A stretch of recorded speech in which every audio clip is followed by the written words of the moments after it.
Welcome everyone to the Faded Connections Path of Exile Community Podcast, episode number 44. We're in between the Mayhem and Endless Delve December events. Tonight we got two Delve specialists to talk all about Endless Delve with. We got Crouching Tuna and SKCloudy. But before we go into the Endless Delve event, first of course we all want to hear from Balor. How did your Mayhem event go? Yeah. Cold Slinger was pretty quick. I was Quick like death? rank 20 when I died. And I died with block cap and spell block cap to the hit portion of a toxic rain mob.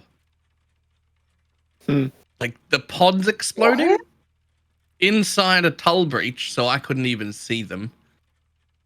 And then I was like, that's rough. Yeah, I mean, Toxic Rain, the explosion's shocking so hard. But they shouldn't even hit. That's not how Toxic Rain scales. Well, How is the hit portion of this mob's Toxic Rain killing me? Oh, you died to the hit, not to the explosion. Which monster? Was it like hunter monsters or? Yeah. It's the poison influence map. They must have been juiced up on Fizz. Their Fizz Toxic Rain. Look, it was multi-proj, but And that's asking for it, dude.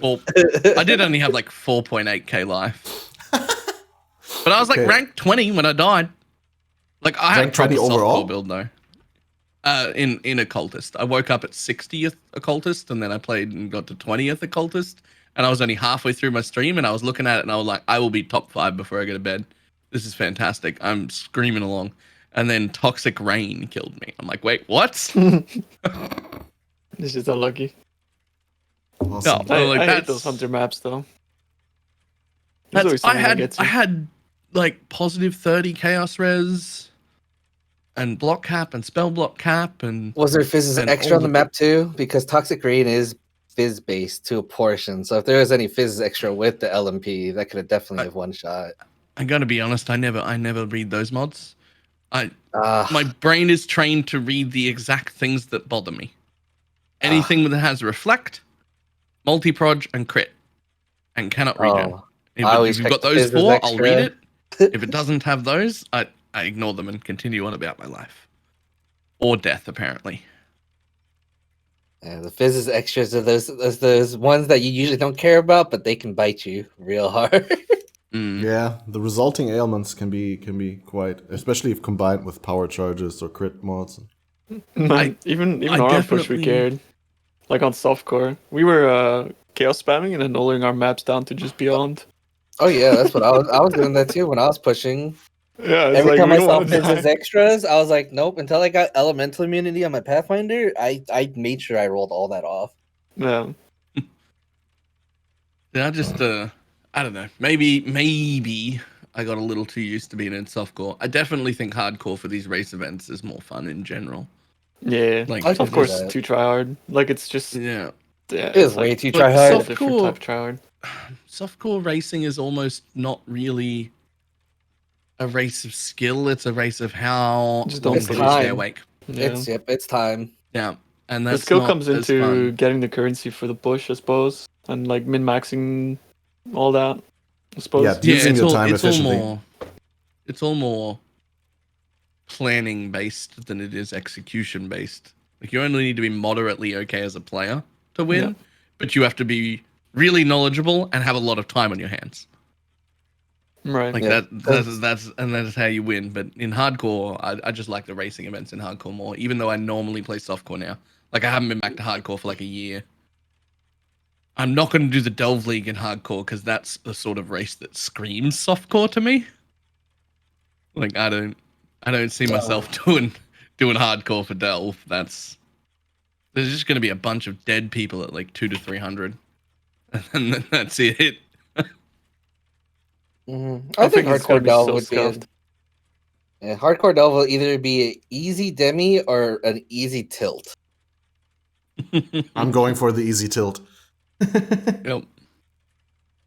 But I think I'll do flashback again in hardcore too when we get to that. Nice. It was really fun. I've always wanted to play a hardcore league, but I've just never found the time. And also, like, do flashback in hardcore. It's only a 3-week event. So Yeah, you're it's not true, locked actually. into it.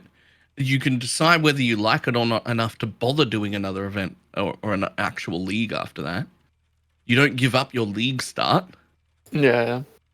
I don't really care about like league starts anymore. Like, especially since I was just planning on going SSF next league. The only thing that bothers me about hardcore is, like, because I get really invested in like having a goal and reaching that goal, and the goal is generally like extremely unreachable if I were playing hardcore, right?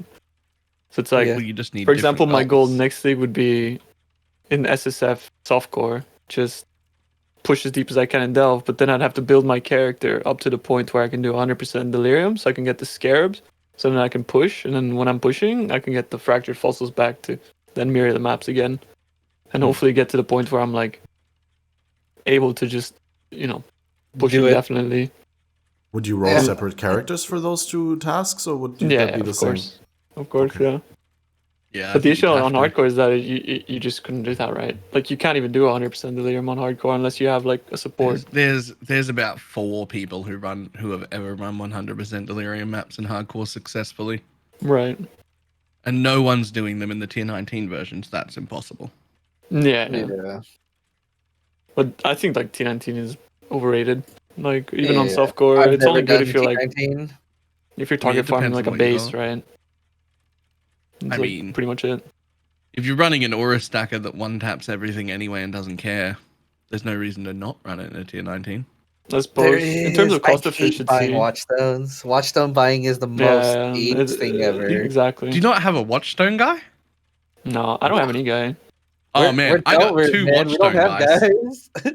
I got 2 watchstone guys. I'll hook you up.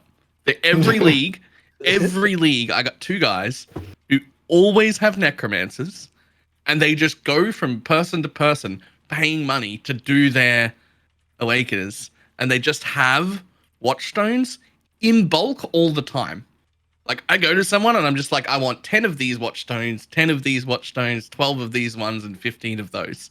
And they'll just be like, yep, here you go. This is the price. And I just take the lot from one guy.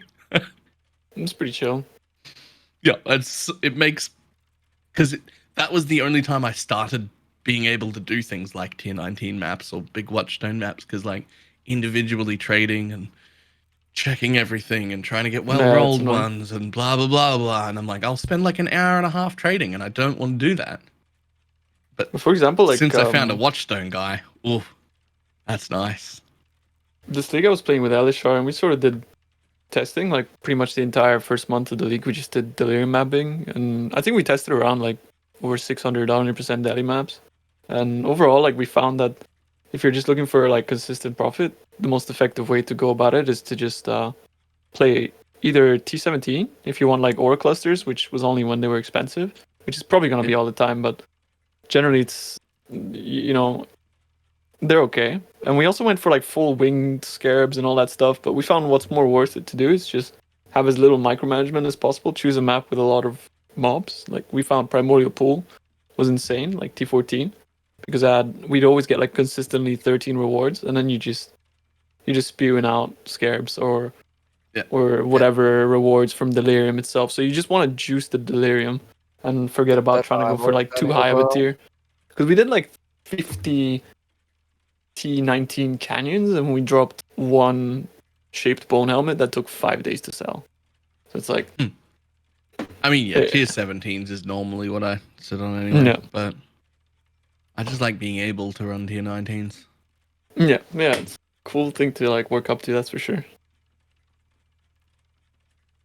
And then Yeah, just so- be like, look at how powerful I am, lol.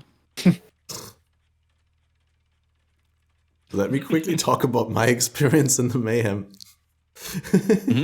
I was gonna go Pathfinder. I had a really good plan. I was planning to level Pathfinder, Toxic Rain, Caustic Arrow, and then transition into BV as soon as I got some gear, like Poison BV. Zoom through the maps. Everything went well. I even 6-linked the Lightning Coil. And my strat involved stealing Zizaran's Atlas strat, going for 13 Watchstones so I could do a specific setup for red tiers. And everything went well. 13th Watchstone, I got greedy. I went into the Veritania fight, and it took so long because it was a 78. My damage sucked so hard because I hadn't had Uberlap. And eventually I got just cleaved and projectiled to dead.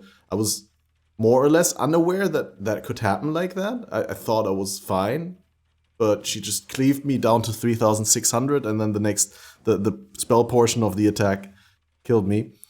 And then Feels bad, man. it was really like she had so much health left, and it was the last conqueror I was gonna do. That was what feels bad, man, about it. But I bounced back because I was like, hey, I still got from my leveling, I got almost level 20 Caustic Arrow and Toxic Rain left. We're gonna go easy ladder, Ascendant, Caustic Arrow, bam. No one on the Ascendant ladder was playing Caustic Arrow at that time. And went really hard on that, died at 91 yesterday on stream. Completely uncalled for, got cleaved by Leo. Another cleave, but like super hard, like I think 5,600 damage in one hit, and then something else hit me for the remaining 600 immediately. And I still had another 6-link bow, so I did like a 13-hour session as fast as I can, which is not very fast, and then Ascendant is also not optimal, but I almost made it back to 90. Then I hosted someone. Nice. And I was actually gonna go to bed, but then I got second winds when they talked about PoE as always. When I saw someone else playing, I was like, okay, we're just gonna play a little bit, play back to 90, because that was my original plan. Was like to get to 90 before I sleep, so I'd have like a nice character to start off. And then I had the biggest UI clusterfuck that ever happened to me. So I went into Delve because I had full soul fight. I was like, okay, we're just gonna delve at level 78, get some experience in, get the character to easy 90, right? And there was breach in the mines. You know how the Mayhem mods, endless delve mines or Azurite mines is only one zone, so there's the same mod everywhere. That hour it was breach. Right. I zone into the node, and what I didn't know, two things I didn't know. One, the breach can spawn right underneath your character. Like I zoned into a delve node, and the breach was right. I was on top of the breach, and it instantly opened, despite the fact that I was in grace. And second thing is, because I never do it, I was under the assumption that just like you go into a map and you can instantly portal out again because you spawn on top of the portal, I thought I could click the cart and go back to the mining camp and buy flares. So I clicked the cart, and the moment that I clicked the cart, grace ended. And my map was open, and everything attacked me, and I died. Like I couldn't react fast enough to that unexpected turn of events. That was super Shit, paper man. hands. Yeah. It was one of the worst deaths I had in a while, but it's really great because if I hadn't died, I would have had to push until the end of the event, probably, like leading up to Right. the end of stealth in order to secure a demis. Because I think Ascendants are going to go up to 96, 97.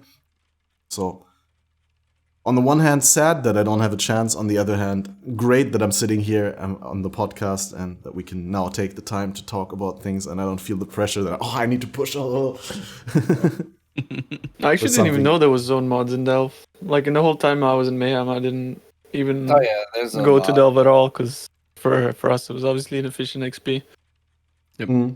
I went to Delve for long enough to get the 3 and 4 socket recipes on like day one. Yeah. And I was fair like, enough. socket recipes. That'll be the end of Delve for me. I don't know how I did it. Yeah, for me it was always I had Sulfide when I died, and then on the new character I was like, wait, I may as well level in Delve because I can reach higher level stuff easily, and it will be fairly safe in comparison to going into red maps and doing I think harbingers it's- and stuff. I think Delve is slower than yellow mapping. Probably. Like you just find something with boxes and then call it a day. Actually, whenever I power level my characters, I do it in Delve. Yeah, Sadly like very, very early on, to get up to like that awkward level 80, right? Which like Yeah. before level 80, it's kind of scuffed. You can't like equip any gems and whatnot. So you just go to Delve to level 80, and then you blast a little bit after. Like you can go straight to red maps. Yeah, that was basically the plan. And then we're so used to just delving at such a speed to where it's not really that big of an EXP loss compared to mapping because we zoom through Delve. Like we don't wait for rewards to drop. It's just like no. Just chain noting. Yeah, and like even loading screens pisses off. We just get a loading screen. We're just there like, Yeah. go next, please. My loading screens this league have been so bad. Yeah, with all the memory same. leaking issues. It's so bad. The memory leak has been horrible. I've started actually even using this thing, which you guys might want to check out. It's called Intelligent List Standby Cleaner. It dumps your RAM every time it gets to like you only have 4 gigabytes left. It just dumps it, and then it makes it sort of smoother, but still scuffed. After a while, you always have to restart your game, and like you actually notice it because like when I change instances, I see like 1 gigabyte of memory just get dumped into my RAM on this program. It's like, oh, okay. Jesus. Makes sense why it's so scuffed.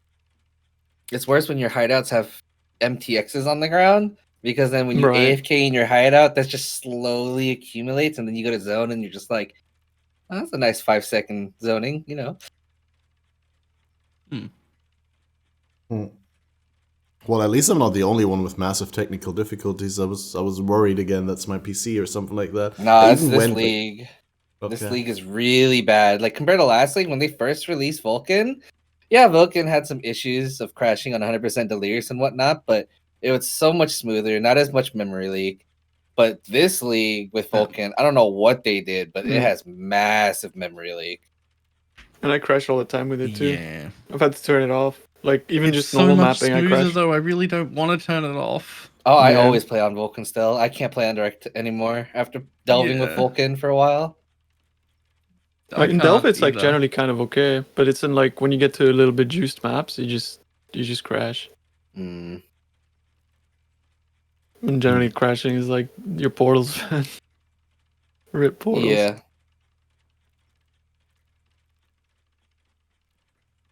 I don't know. I enjoyed Mayhem. I don't think I'm ever joining a 100 race again though.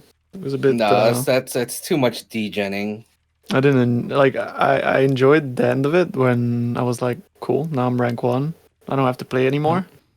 But I didn't enjoy getting rank 1. That was horrible. Oh, Yeah, yeah. it was just- I it was went just, solo. I went solo self-found Pathfinder because I thought it was gonna be an easy demi. Everyone went Pathfinder. That was the worst fucking mistake ever. I had the same feeling with the Pathfinder and HCSSF. I was like, Pathfinder, easy demi compared to Assassin. Everyone's going Assassin. That's what I thought. Yep, that's exactly what I Pathfinder's thought. so good though. And like Oh, this is amazing. I scuffed myself because I never played during events. Like when I started in Bestiary, there was never really an event except the Synthesis one, which I didn't play Synthesis, so I didn't do that. So I got carried away by killing all the Harbingers and the breaches. It took me almost 8 hours to get through the acts, which is double my usual time, and I was so far behind. Yep. So we went from being like by Saturday night we were like ranked like 100 something Pathfinders, and Sunday night we were 50, and then I literally pulled DJ hours, got the top 5, but then saw it was gonna be 100 race, and then I quit. I couldn't do it anymore. Fair enough. This is why I like the solo self-found hardcore for these sort of events. You don't Yeah, have to because do then that shit. it's gated by skill. Because Yeah. you can sit at a rank, and then people try to get to that rank and die trying to get to that rank. Yep. Like if you hit 96 on anything that isn't the main thing, like the main thing this league was probably Assassin, right? Like that'd be the most common. If you play One of anything them. else, if you hit 96, you've probably got a demi. And if you hit 96 early enough, you can actually just keep the ladder open and just sort of stop playing or play another character or play another game. And you can just watch the ladder. And if somebody starts to get close, you go, all right, we'll go back and grind out another level just to put more of a distance between us. Yeah, But I think otherwise, if you just there's- watch people slowly climb and die, and then slowly climb and die, and then slowly climb and die, and you're good. Yeah, I'll probably do hardcore if they do another race event of some sort. I'm not too sure they're gonna do more race events though. No, I doubt it. This is probably going to be the last one again because they For made a that long whole time. statement after Synthesis that they weren't doing anymore because Yeah. it put into the production of the leagues, and they didn't want to hinder that, so that's why they stopped doing the races and blah blah blah. I think they're gonna see kind of a drop off. I think 3 events is a lot, and obviously they had to do something for this time. And Yeah. but I think 3 events is a lot. That's like 1 week resets. And also, if you look at like the player engagement for these events, it's also not that high. So in terms of like how much time they're Stream putting in for engagement it. was It's also like, pretty low. yeah, Yeah, I mean, in everyone's on that. general, it's people moved on, right, for the league. Yeah, I don't blame them. It was a hard league to sort of like actually get too invested in because there was no actual end game. Nope. Okay. It was loot simulators. I just couldn't do it. Like I came back to PoE to do the event and stuff, and like outside of day one of the event, it's basically the same viewage as when I was playing alternate games. Yeah, Like it just didn't spike like it normally. Like at a league start, it doesn't matter if I've spent a month away from the game. You come to league start, everyone's fucking hyped. Everyone's back into PoE. Yeah. Everyone's everywhere. Everyone's numbers are up. Everyone's playing. Everyone's excited, and it didn't feel like that. there was 5,000 concurring players on Steam on release of the event, so Damn, that's really bad. That's super low. that's Steam though. Like, and plus, I think most of the general entities like us are not using Steam, so and those are the people that probably would play these events. As well. Yeah. That's fair. But yeah, it's really low on Steam. That's for sure. Damn. Hmm. Tuna, I heard you got a rank 1 jug on. Rank 1 On jug, softcore? dude.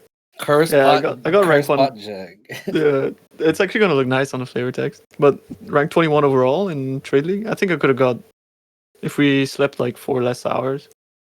Which, by the way, we did 3 sleeps of 7 hours, so that was really nice.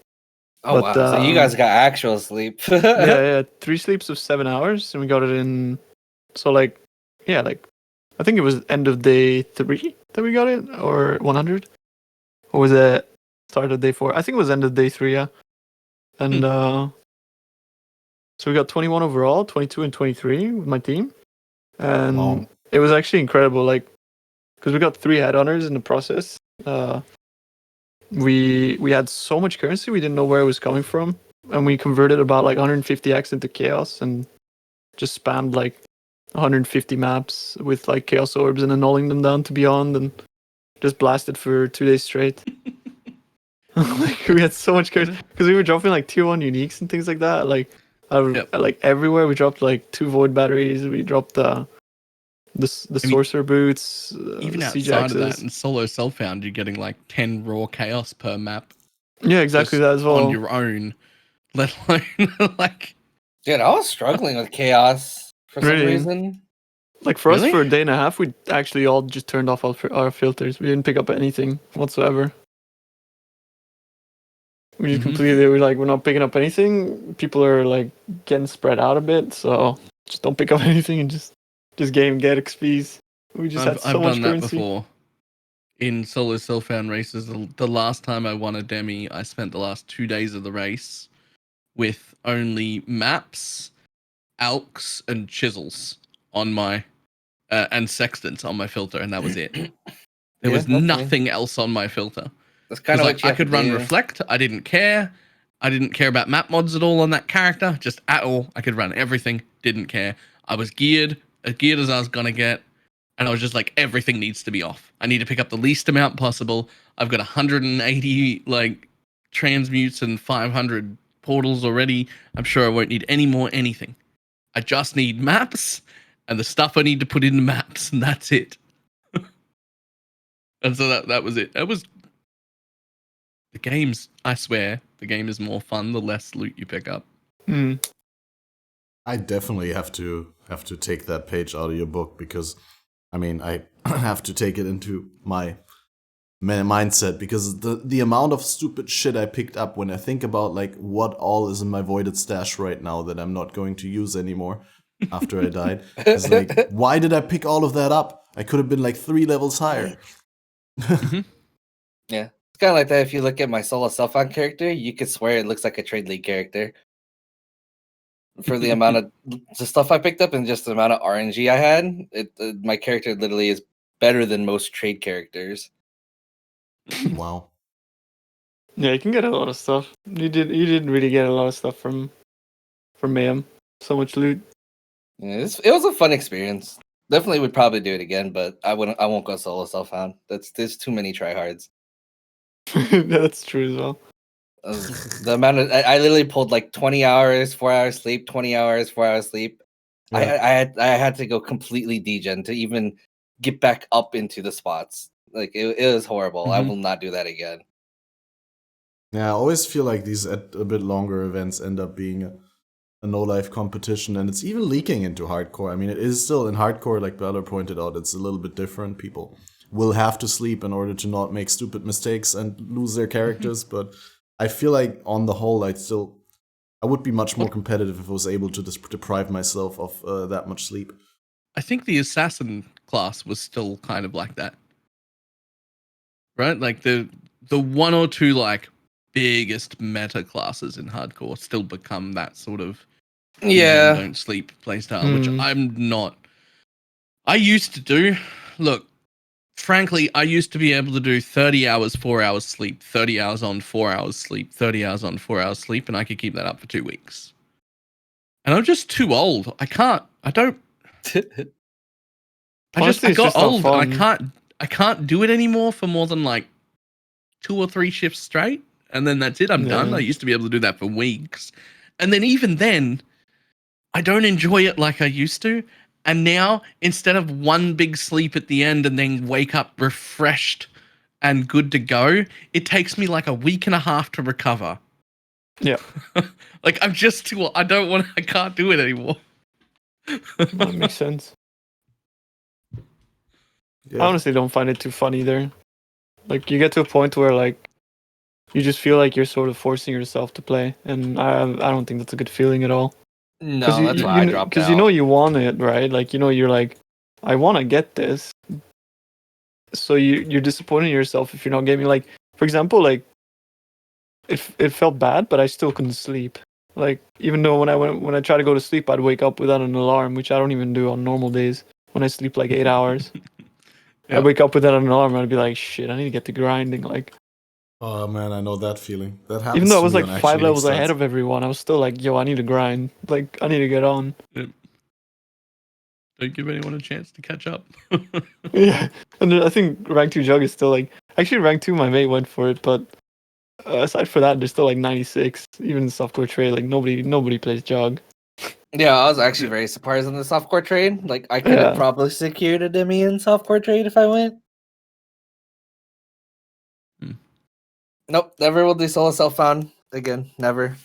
Nope. Well, except for Endless Delve, which is going to be exclusively solo self-found. Should we talk a little bit about the heavy amount of restrictions that are put on us with Endless Delve? Sure. What are you guys going to miss more?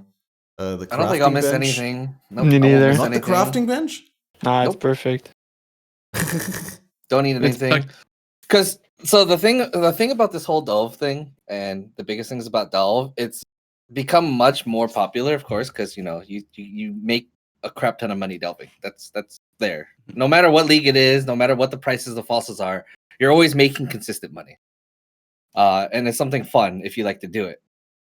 And the issue with like the past few leagues, there's just been so much power creep that delving has gotten so easy that anyone can do it. Even if they've never delved before, they can slap on gear and do it because of the power creep.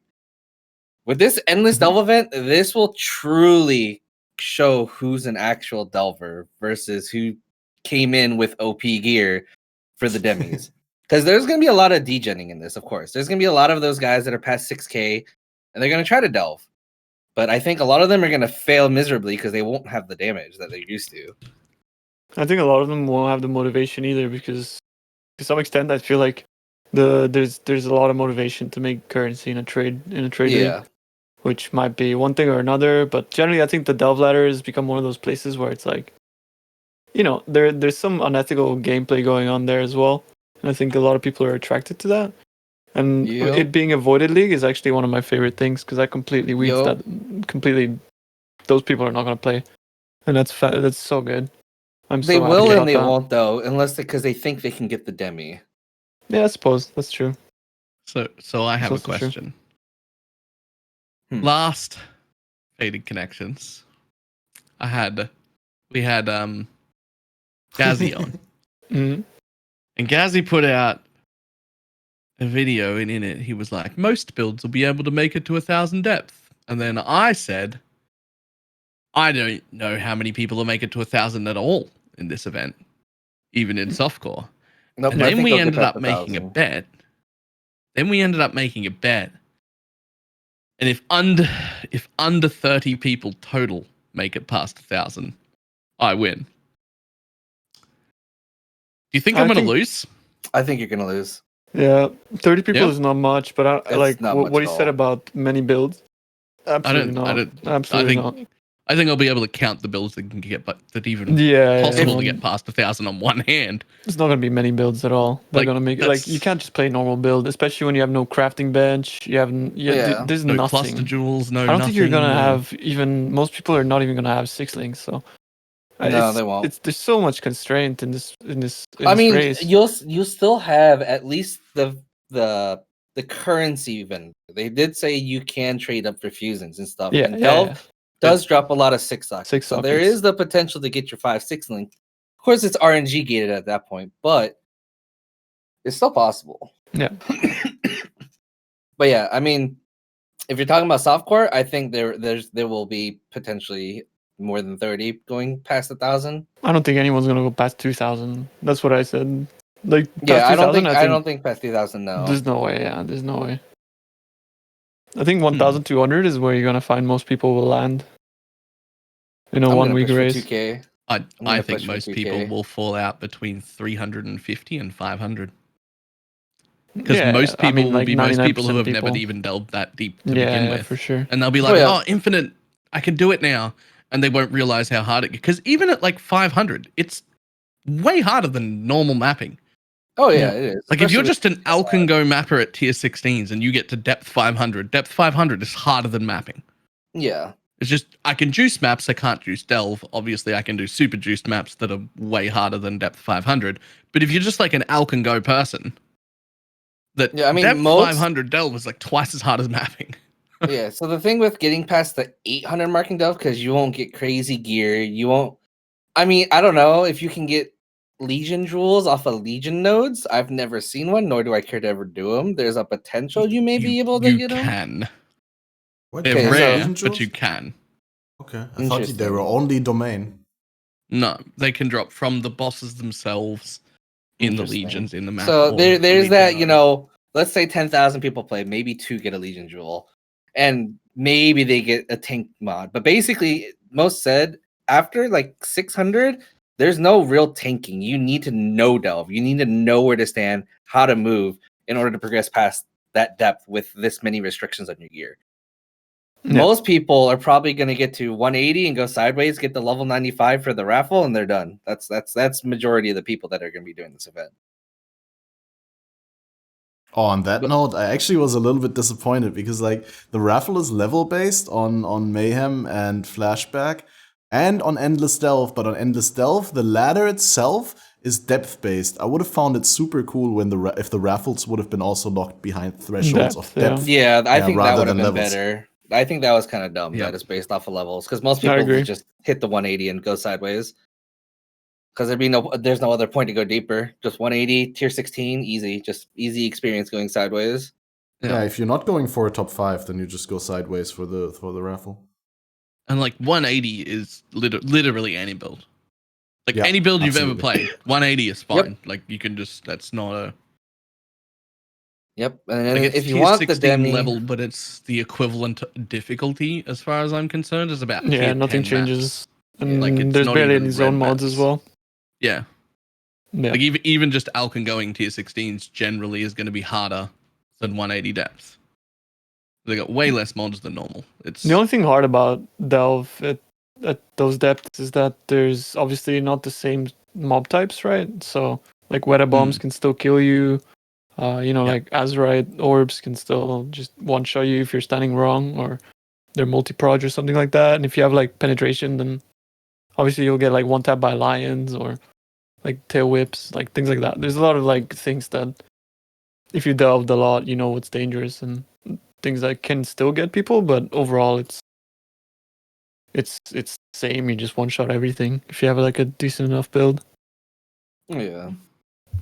I don't know. We'll see what the delve ladder looks like and what people push on what, because you're gonna have your super degenerate delvers who are all gonna go Deadeye. There's no question about that. They're all going to go Ranger. And then there's the people that want to try the easy demi, that going Champion or Hyro and doing some weird minor build on like off sub meta classes. But your real tryhards are all going to go Ranger Deadeye. There's no question about that. That's going to become a degen session. It's either going to become who can degen the most or who can account share. There's no question about that. I'm not gonna play Deadeye. I don't think. Yeah, because the thing is, and it's not said a lot, but a lot of Delvers are account sharers specifically for RMT reasons, and I feel like that's gonna play a big account into this race. So going Deadeye is probably your least expectancy to win for a demi, because you're gonna have a lot of account sharers.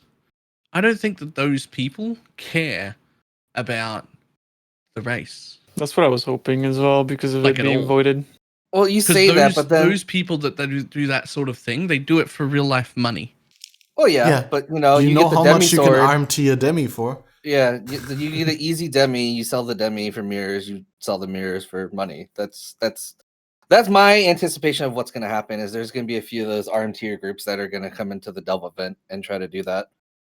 Because it's only a 1 week race, right?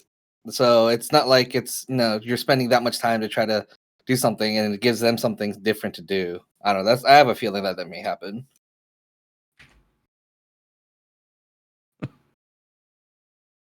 Yeah. Okay, that's the best comment from chat. I don't think these super degens even know that there's a race on. They don't log out to see the character select screen. That is very true. That's great. So you guys are all gonna go softcore event? Yeah. Yeah, I don't think I'm gonna go for race. like rank 1 overall or anything like that. Especially because of it's not shared delve. Every character starts from 1 if you die. Mm-hmm. I think the time investment of going for a demi and then dying and then having to restart all the way back to 1, that's gonna be a huge put off for me. And definitely true. So here's my thing. I've been to depth 1000 one time ever. Which means I'm not very experienced with delve. I generally don't go in there because it's a lot of.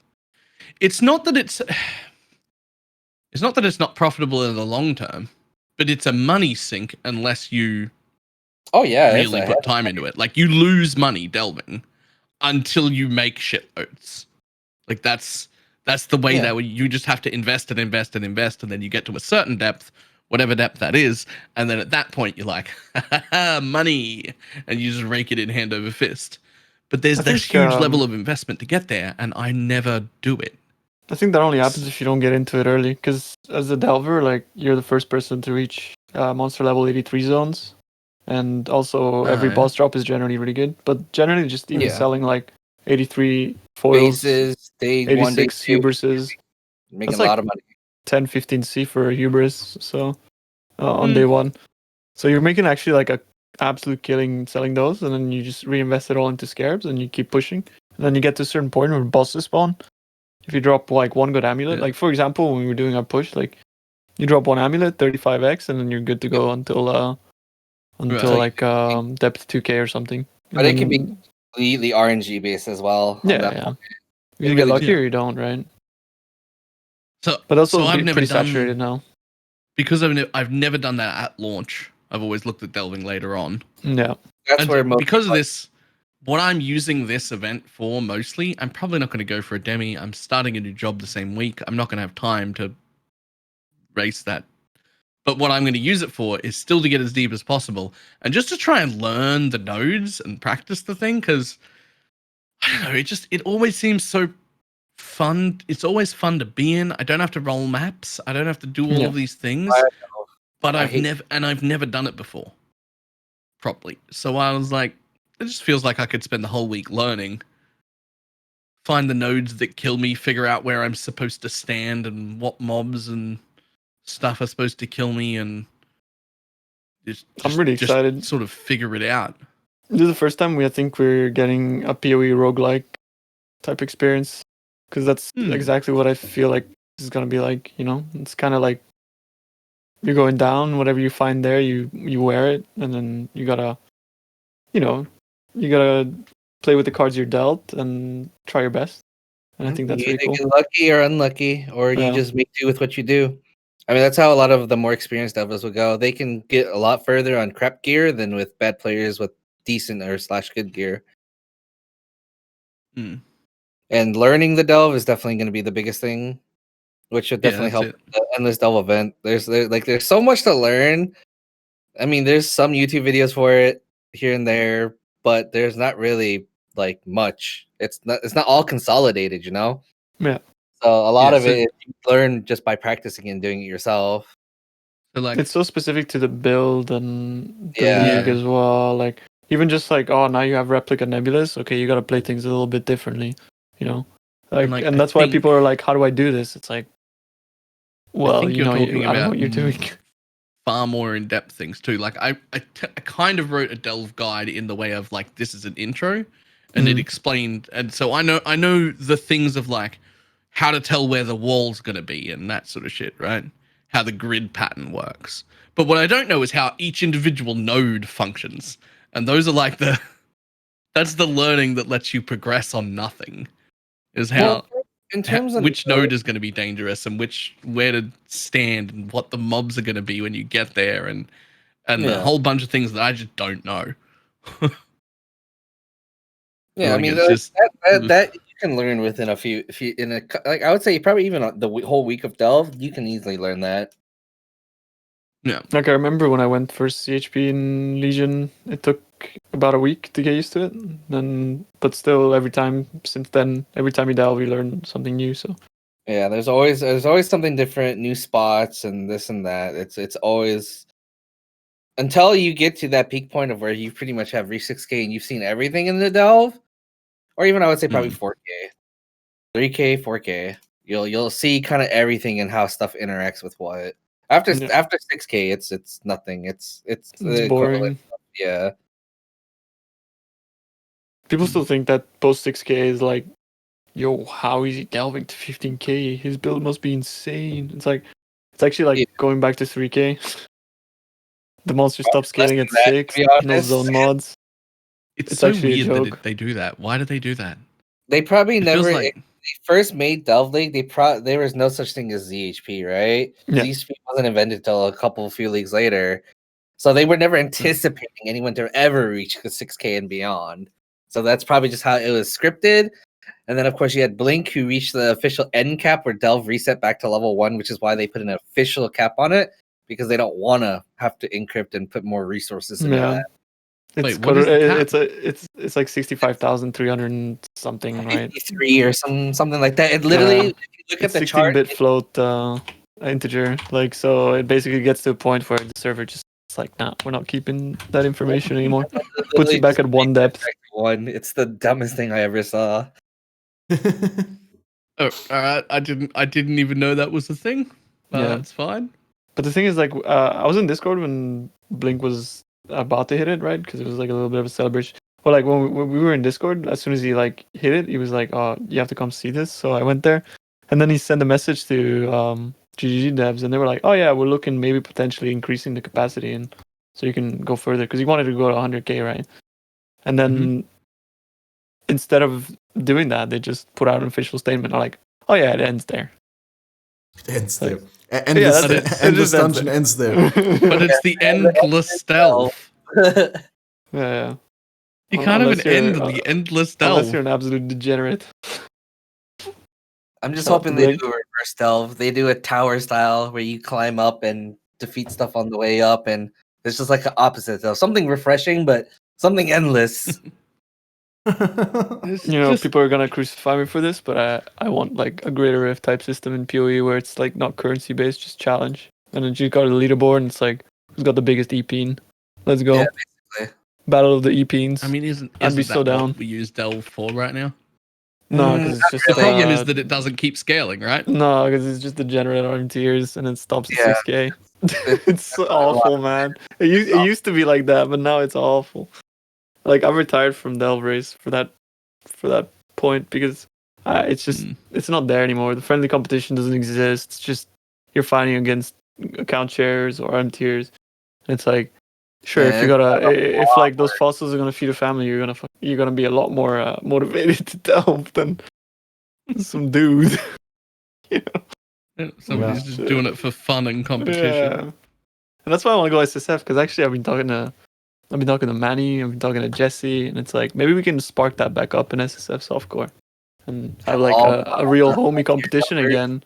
Yeah, and we also like I was talking to Jesse and he was like, yeah, we do this, but we sleep. And he's like, We yeah, of sleep. course, dude. He's like, yeah, of course. Of We course. do this, but there's a scheduled 8-hour break It's every day. All right, you're gonna push Doesn't matter when, 24 hours. but you take 8 hours off out of every 24-hour period. Yeah, Just everyone does that. yeah, it's really chill. So I'm would- looking forward to that. That would make racing so much more fun for me, by the way. I feel like my It only just everyone had the gentleman's agreement of 8 hours off every day. Yeah, I think my only issue with trying to do that in solo Southbound, it kind of worked for Manny because of Harvest, because of mission, flipping the missions for Nico's. I don't. I mean, they're adding Harvest back, but we still don't know at what extent. Definitely, but it's a league I'm long hoping goal. for that Think exact about thing. it. Imagine Yeah. like actually having a 3-month goal, and then like whatever you get to, and then the next league you go again until you get further and further. That's what I look forward to. It's also because like I want to stream PoE and I want to be excited about it, but if I'm not excited about it, it's hard to stream PoE. And that's the issue with Trade League. Once you min max and do this and that, you lose interest.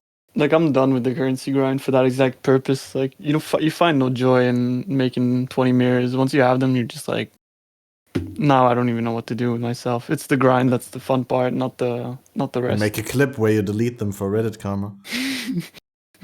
Get crucified. You make clips where you take a piece of gear you've got that's worth nearly a mirror, and then you annul it back down to 1 stat, and then mirror it on the spot, and then you know what's funny, Balor? I actually did that to my helmet before you did, but I never got the downfall for it.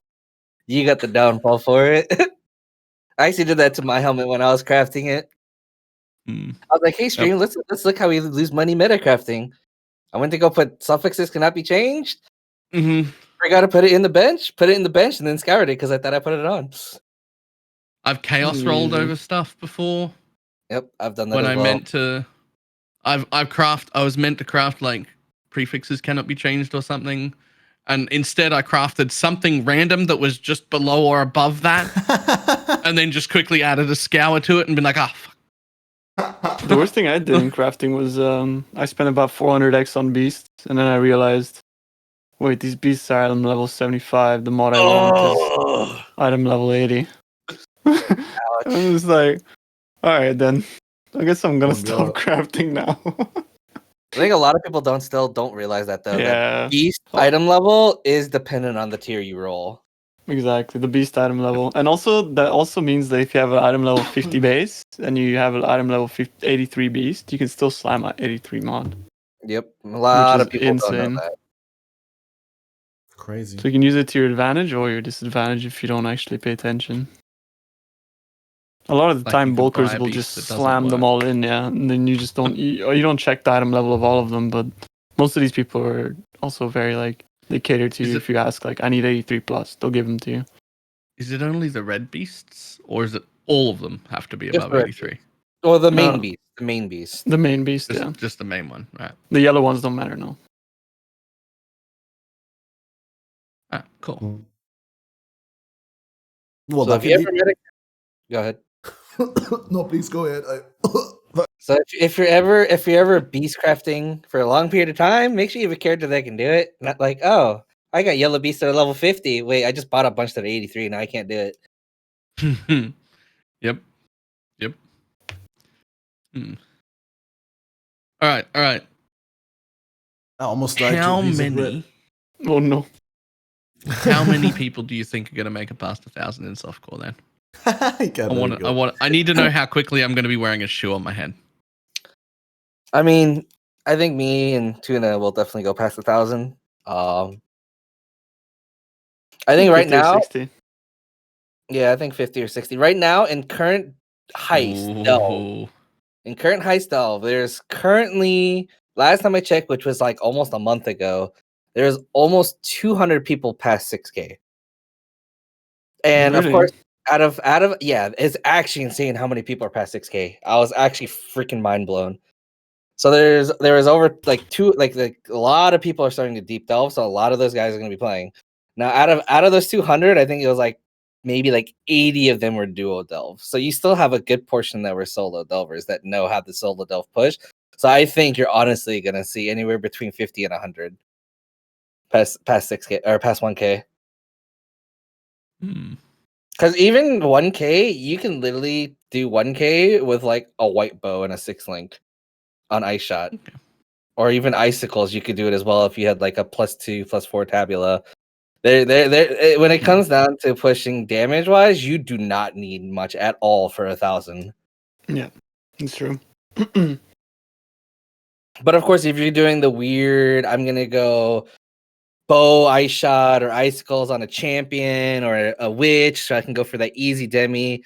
That's gonna play a little bit weird. But for the foremost gear, you're not really that dependent for 1,000. It really isn't.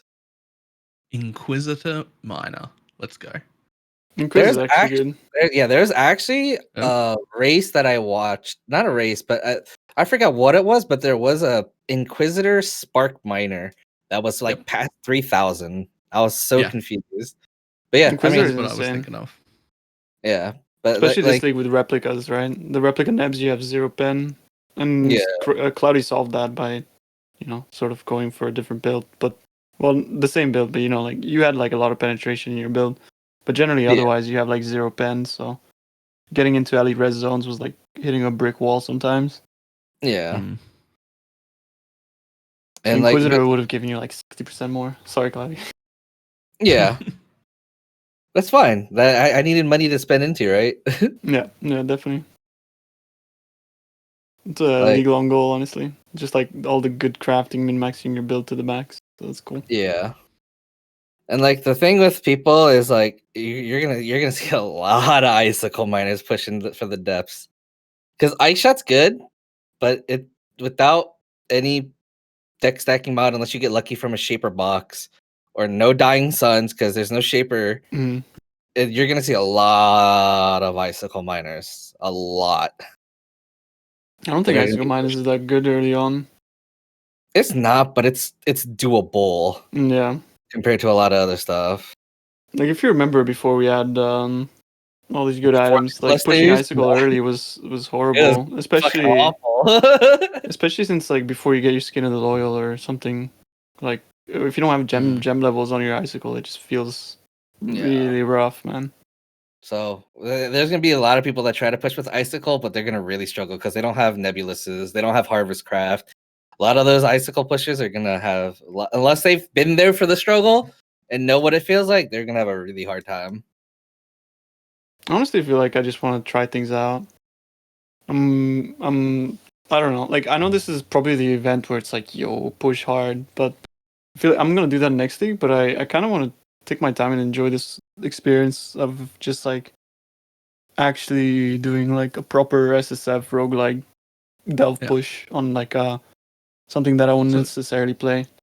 Yeah. So let's say if I don't care about winning a demi at all, and I just want to learn as much of the delve as possible.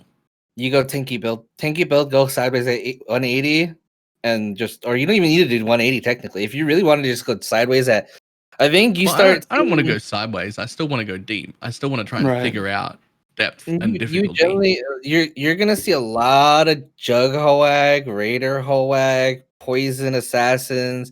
You're gonna see a lot of those, and those are the ones that are gonna push to like 400 to 600 on just like your normal builds, tank builds. Because like in hardcore, the deepest pushing builds outside of Aura Stackers was Poison Assassins with Herald of Agony, and those reached, I think the deepest one was 1200 almost, past 1200, and that was on hardcore. And then softcore, Moth loves pushing with Raider Hoag early for efficiency and completion rate, and that's always been a big thing. Is Herald of Agony Raider just going tanky and just surviving? So you'll see a lot of tank builds on those classes pushing the depths because they can. Yeah. I'm gonna go with one of those sort of builds because I still want to put. I'm not interested in actually racing or winning a demi, but I want to put in. Like I still want to delve deep and try and figure out things, right? Like I think you can win a demi like quite easily in this race. If there's a race for you, I think it'd be super easy. It'd be this one, man. Top 5 in a class. People have never done anything like it. Just play like, I don't know, play like Inquis or Hierophant, and I think you're pretty much guaranteed a demi if you go past like 500. Yeah. And we already pointed out that the player engagement last league wasn't that strong. I think this one, despite maybe a lot of people, maybe it's going to be about the same, but Cyberpunk just came out. A lot of people are taking time off of PoE. I don't know how many people are going to play this event, honestly. Man, I'll tell you what, I've not watched much, but from what I've heard, that game is trash. They will come and play this event if they want to. it's not. It's so good. Really? I've heard It's got some bugs, but not even that many. People are losing their mind for over nothing. I'm just entitled little bratty cunts. I think people like just to shit on things because it's like yeah.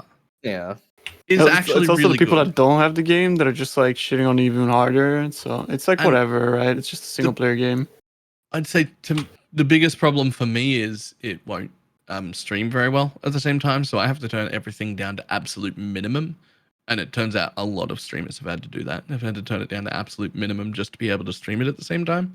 So it's got a bit of it's got a bit of a problem with OBS. But if I turn it on off stream, I can put everything up to ultra, and the game looks fucking gorgeous. Maybe that's why a lot of people are saying it looks like crap in terms of details because of that specific reason.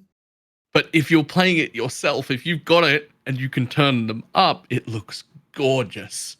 But when you have to stream it, you have to turn it all the way down to nothing and make it look like a game that came out in 2008. It doesn't look that pretty when you turn everything down. Separate encoding PC is big. Yeah, that would be big. That would be very big. That's going to be my Christmas present to myself. That's amazing. But it's gonna be really hard, or it's gonna be hard to tell beforehand how much competition we'll actually have in that event. But then on the other hand, trade leagues and SSF get kind of consolidated, right? Like people don't have an option to go trade or SSF, so everyone who wants to play is going to be in one of the two, either SSF hardcore or SSF softcore. So there may be a little bit more. I also think an overwhelming majority of the people who normally play hardcore will do softcore for this event. It really screams softcore. The only people who are going to stay in hardcore are the people who care about disagree with demis. that. No, if you're going for so hard. If you're going for a demi and you know delve, I think hardcore is your better option for the demi. The people who really care about demis might stay in hardcore, but that is a tiny fraction of people. Yeah, and the rest of them who even normally play in hardcore are going to be like, nah, this is a softcore race. If you play this in hardcore, if you play delve in hardcore, you get one character, you delve all the way down to like 300-400 thinking you're king shit, you die, and then you look at your next character and go, I actually have to start from delve level 1. Not just re-level my character, I have to re-delve in the delve. Yeah, that's and then you leave.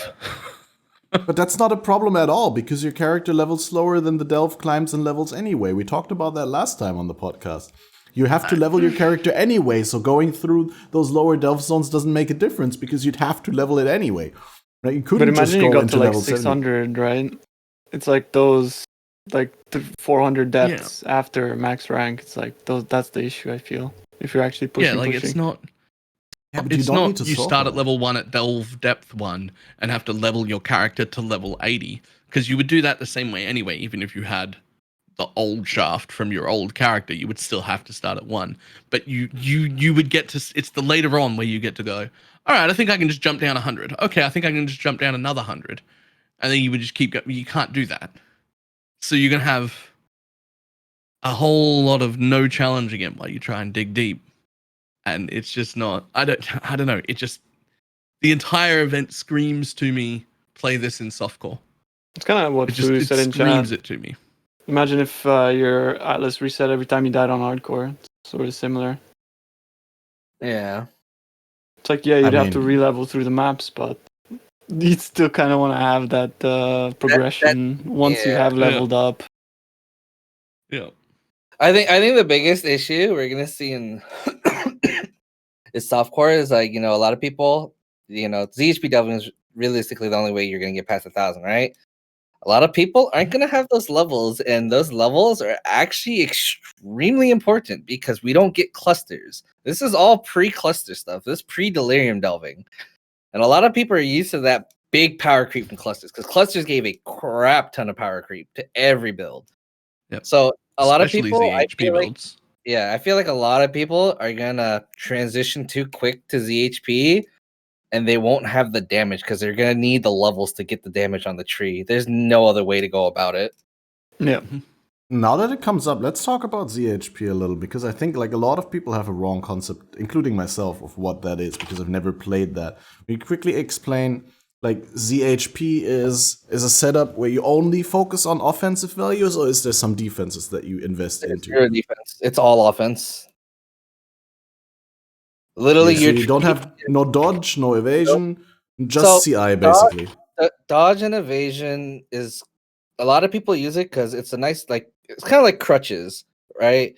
Or let's say training wheels. It's like a training wheels on a bike. It lets you ride. You don't. It's a safety net. But if you can do it without it, that's more damage you can get. Yeah. Like, Mhm. I haven't used phase acrobatics since Metamorph League, and a lot of people still use it or ask why I don't have dodge. Or, I mean, the biggest question that comes to when a delve stream is most people ask, how do you have that much HP and live? Basically, just don't get hit.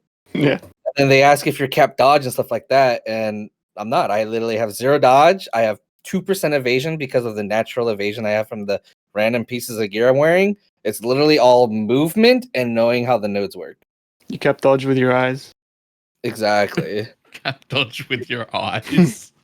Your eyes and your mouth. It's all about movement. So yeah, the ZHP, some people do have some defenses in a sense, just phase acro and acro, but other than that, it's all damage nodes. There's nothing else. Yeah, that's one thing that like because when we first started delving,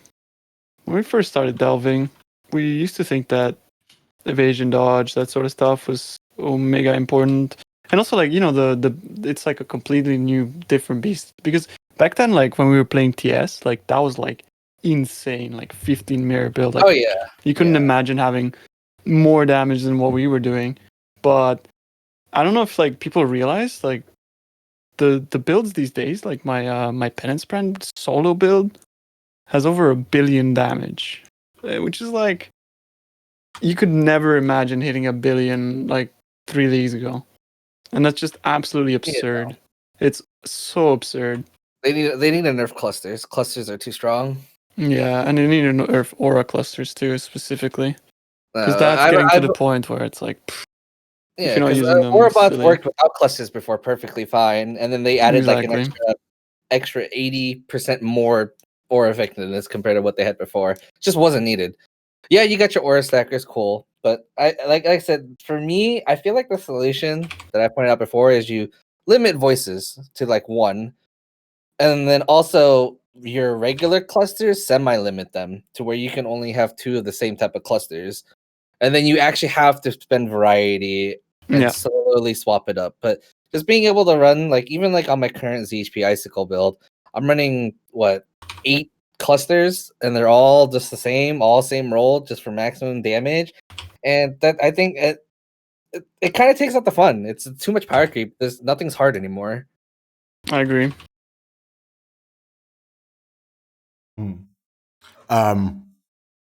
And ZHP is the only way to go, or like, I mean, I know that people delved before on very tanky juggernaut builds with life stacking and stuff like that, but that's something you would assume is possible in this event, seeing that we have all these restrictions in terms of what kind of gear we can get, crafting bench access, no pantheons and stuff like that. Do you think you can make a tanky delver on life based? You can make a tanky life based delver, but the biggest issue with what made those characters go so well is they had a lot of mitigation, whether it be Transcendent Flesh, whether it be Lightning Coil and this and that, whether it be Nebuluses.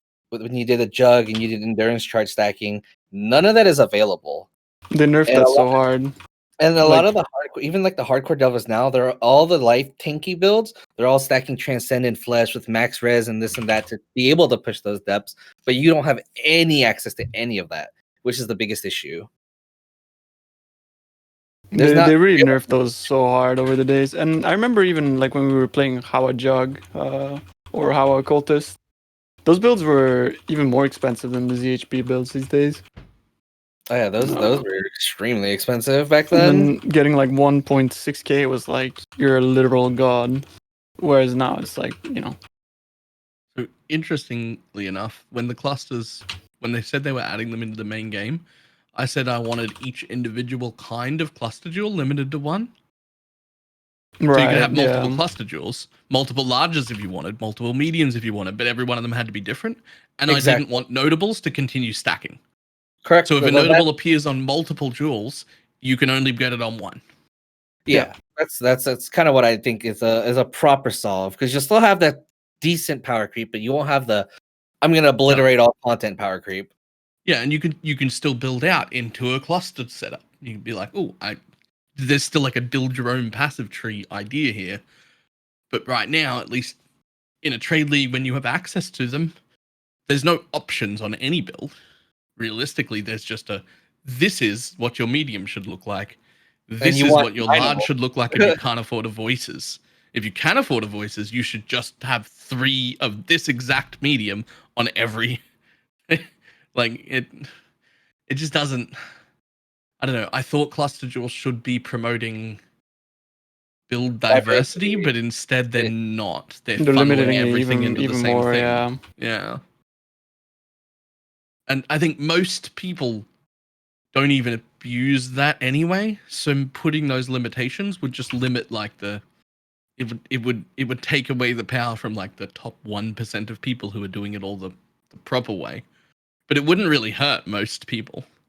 Most No, people yeah. aren't stacking them. Most people aren't using voices. Most people are using 1 large and 2 mediums and 2 smalls, which, by the way, are weak as fuck. And in most situations, you shouldn't even use smalls, which is weird. Actually, that's a very understatement right there. Some They're smalls like are insane, yeah. so for example, like standard MFers, they get all their life and all their reges by using Just from smalls. 12. No, they Yeah, just use yeah. 12 passive large clusters with all life, 35% res, going into smalls with 35% life res. And it Mhm. gives you so much life and so much res because of the 35% effectiveness. Yeah. They're very underused that way, but it's very strong when you use them that way. Because then you can skip all the extra life nodes that you normally branch out for sound, life, feel, for this and that. Now you don't have to do that. Now you can just stay on the one side of the tree that you need to stay on. But point for point, that 3 or 2 point small, if you just got an insane normal jewel for 1 point, it's more efficient. Yeah. Because like you can easily get, 50 res and 7% life in a normal jewel, and just be like, drop, there it is, just that 1 point instead of the jewel socket and 2 more or 3 more points, and it is way more point efficient to get a real jewel and put it in there. It is. Definitely. For example, as well, like I was doing the same as what Cloudy said. Like I was playing like a MFer early in the league, and I had 0 ES, except I just had the smalls, and I had 4 of them, and that was like enough ES to get me to like 6k. It was ridiculous. It's just from smalls, like literally no ES on the tree, just wearing a incandescent heart, and that was it. Like I had the ES bases, right? Like hubris and incandescent heart, but actually that's it.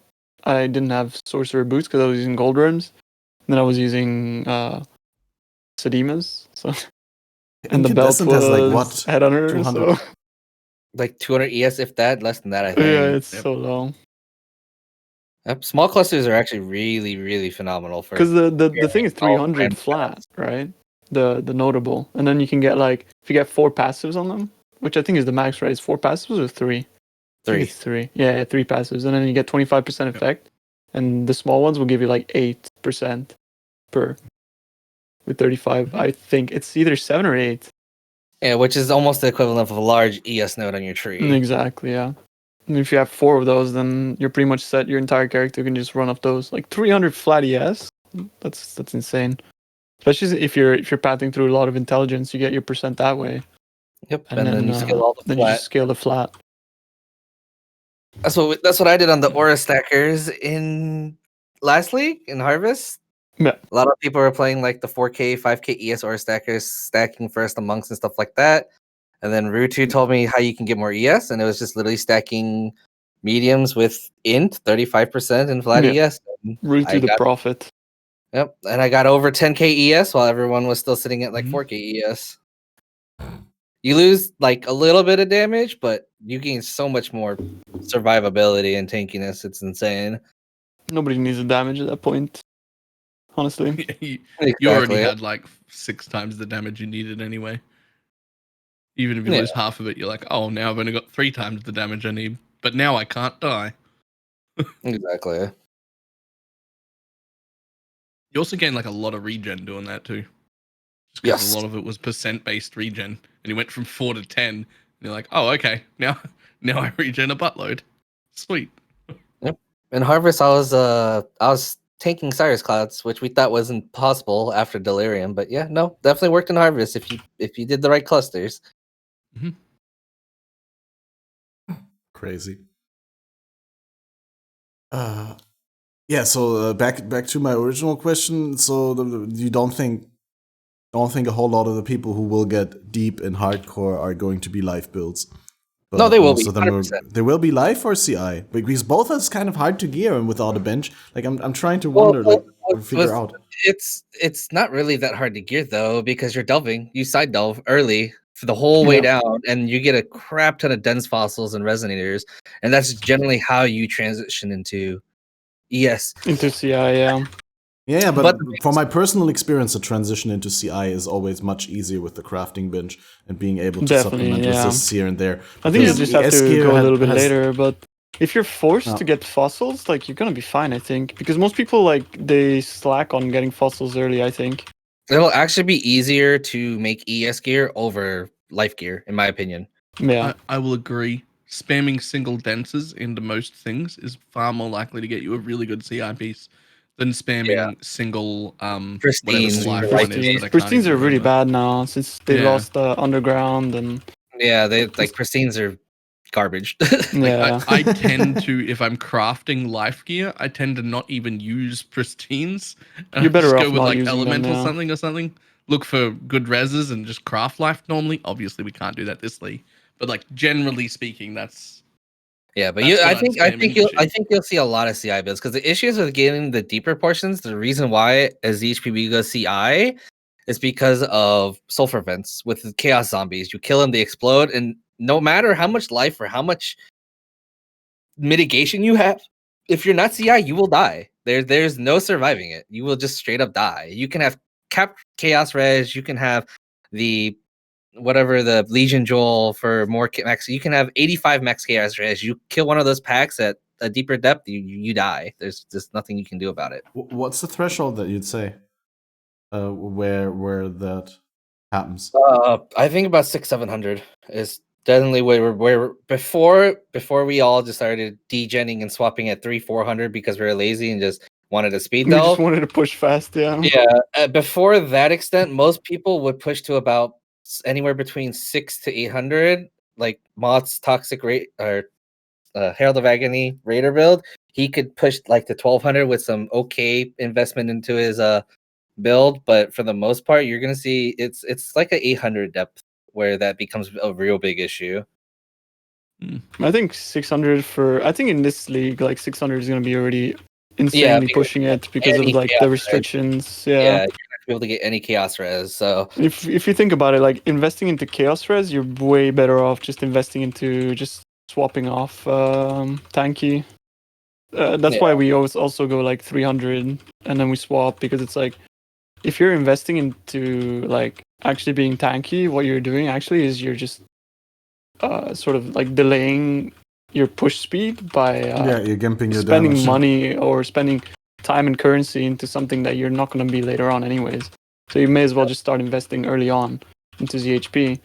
And since most of us have had a lot of practice in ZHP, our success rate doesn't really go down too much. Since we'll just be blasting anyways. Yeah, that's why for like a lot of new people that want to get pushed, we always try to recommend the tankier builds like that, just so their completion rate stays high and they can learn the nodes. Yeah. Because when you try to just go straight delving into ZHP, you're not really learning anything. You're just either dying or doing it, but you don't really physically see or learn. And that's the thing when I did delve in hardcore, it helped me learn a lot because I would stay alive and I see what happens in the nodes. But a lot of people, I feel like they just corpse drag and they don't really learn too much. They're just like, what killed me? And it's like, okay, go again. And then again, they die and it's like, what killed me? But I think maybe Cloudy and I, like, not to boast or anything, but like we've gotten to the point where like, if something kills us, unless it's like desync, we know exactly what killed us. But even if it's desync, we'll probably be like, oh, I desynced. Yeah. Because most of the time, if you do that and there's nothing on your screen or like something weird happened, we know it's desync because telegraphs are like every attack in Delve is telegraphed. We know the wind up to every monster. Like if he's about to do something, we know what he's about to do, and we know that we need to move out or where we need to move out to. Because we've like I don't know, I've delved about like 5,000 hours. I feel like Tuna's taking minutes as he talks. we can hear all the typing, but like it's all like you're taking minutes of the. Yeah, people are sending me messages. I'm trying to reply to that while I do this micromanaging. I'll turn my sensitivity up. You can't hear it.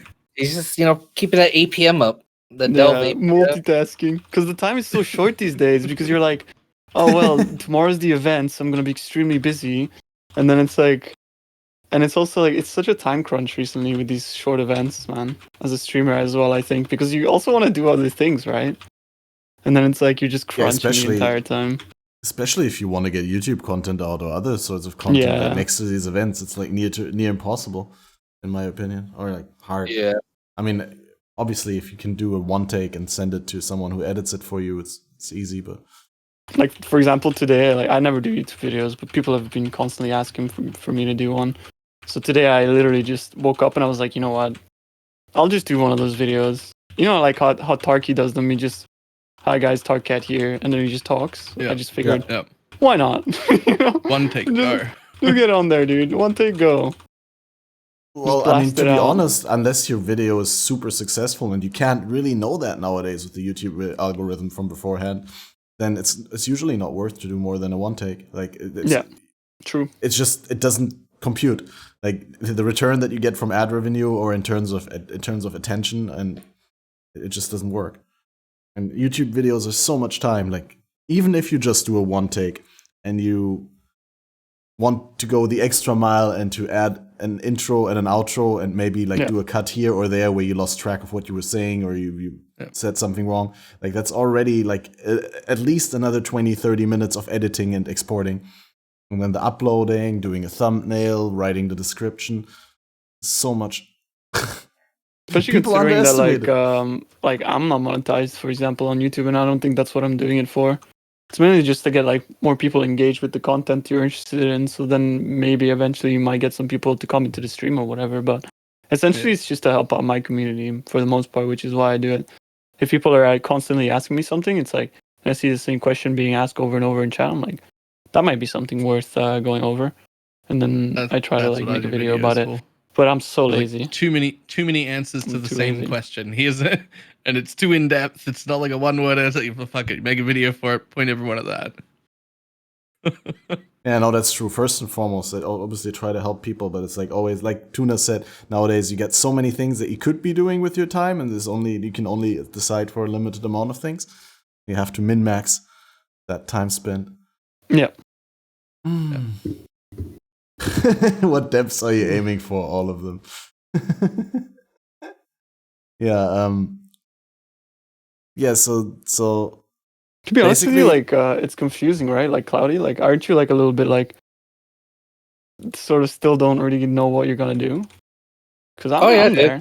It's the same thing with Mayhem. I literally stayed. I was before I started playing the Mayhem event, I was already up for 13 hours because I didn't know what I wanted to play. Right. And literally the last 5 minutes, no, not even 5 minutes, literally, You just wing it. Great character. I was like, I'm going Poison Toxic Green into Blade Vortex Pathfinder because I don't think anyone else is going to play it. And yeah, that bit me in the ass. And everyone else played it. Everyone else had that same thing, dude. 5 minutes And then I before. looked at the ladder, Toxic Green, all down the ladder of Pathfinder. I'm like, oh, no, well, dude. there's that. Feels bad. I'm really I don't looking forward to this event. I really Yeah, am. when it comes for this Delve event, it's either I'm gonna try to go against all the other degenerates that are playing Ice Shadow Icicle on Deadeye, or I'm just gonna have fun and go on an off meta class and just have fun with it. I still don't know. What I'll leak my. I'm playing Scion. I want to go back to. Do you remember the days? Your build days, up dude. fine. Yeah, I'm playing Scion, man. Because I think a Scion's lot of so people. That's not a versatile. bad plan. Scion's versatile though. You don't have to play one build. There's so many different. Exactly, because imagine it's like something doesn't work out, and I'm just like, well, now I'm some regrets away from being able to play something else instead of like I need to actually re-level a new character.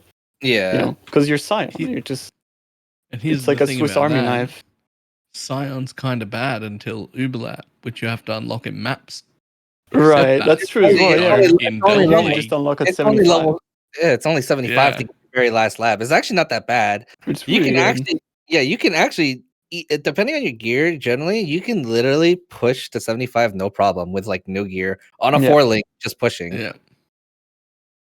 Yeah, level Definitely. 75 is nothing. Getting Uberlab without having to do lab. That's a whole. It's so much easier.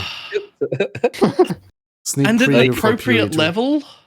Yeah, We're gonna get that in PoE too, though. At Oh, least it seems like it. yeah, okay. In 2 years' time, that problem might be solved. 2 Okay. years? That's pretty optimistic. yeah, right. Yeah. Oh, man. God, he's right, too. It feels bad, man.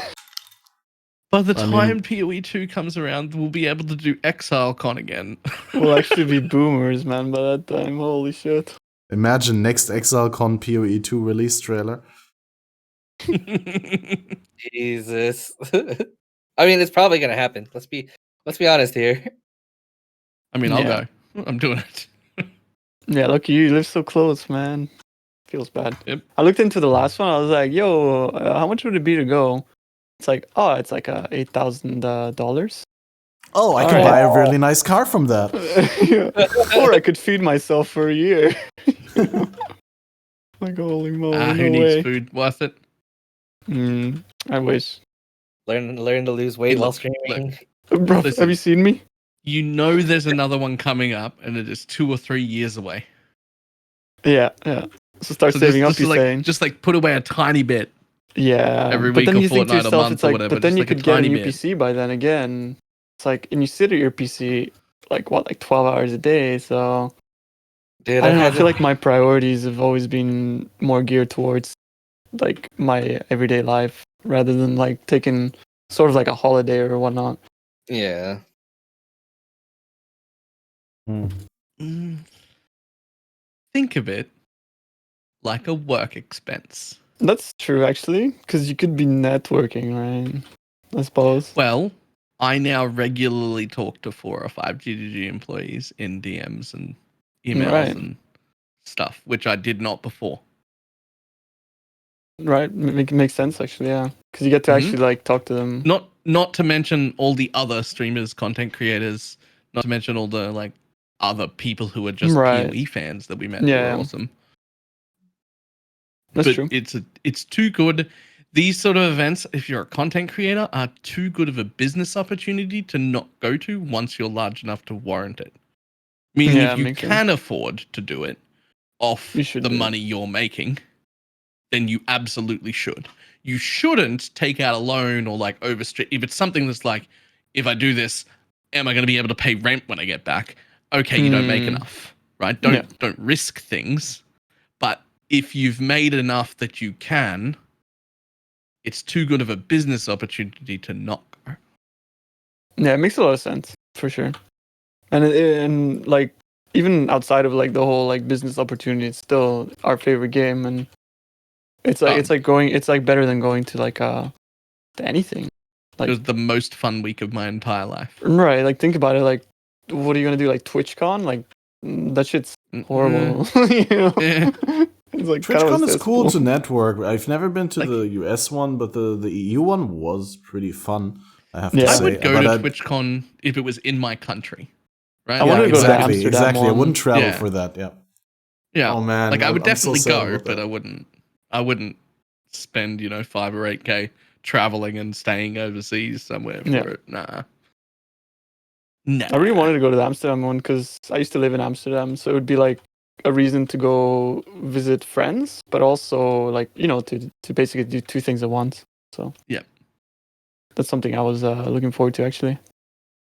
But then obviously, yeah, you know, like pandemic 2020, bog. And at this point, we don't even know whether there's going to be a TwitchCon 2021. Probably not. No. Right. I don't think anything's the going to be earliest happening for a while, 2022. man. It's crazy. Mm-hmm. It's crazy how life's changed like this. Like, it's pretty drastic, eh?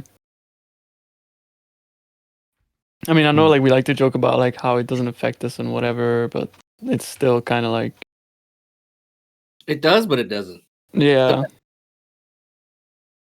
I feel like even though it doesn't like physically affect you, it's like still like emotionally a little bit. Like you know that everything out there is kind of scuffed, and like for example, like I wanted to go visit my you know, some family over Christmas, and people are kind of worried. You know, it's like, should we even do it? And even just that thought, where it's like, kind of worried about going to see family over Christmas is like, it's just sad, right? Definitely. Yeah, sorry about getting sidetracked there. No worries. bringing It's that an up. important conversation to be had. We are all in the same situation, and we're pretty isolated, and we have no one to talk to about these important things. So we have to use the opportunities whenever they come up. Yeah, definitely. Mm-hmm. But so I'm not gonna get past 600 with a life-based build in hardcore, and I'm going to have to go CI, which means I'm not playing Jug. Probably. You can play Instack. I think there's no point, but yeah, Occultist is probably the better bet if you actually want to push Demi. I think Cultist has a pretty good SSF set of stuff, of perks. Sorry, Claudia, what do you want to say? I was gonna say I think the builds that made it the word life based that made it past 1,000 in hardcore. I could be wrong, but it's actually true. But they were getting like, how did they get their chaos damage reduction through? Was it? I think it was through the Legion Jewel, right?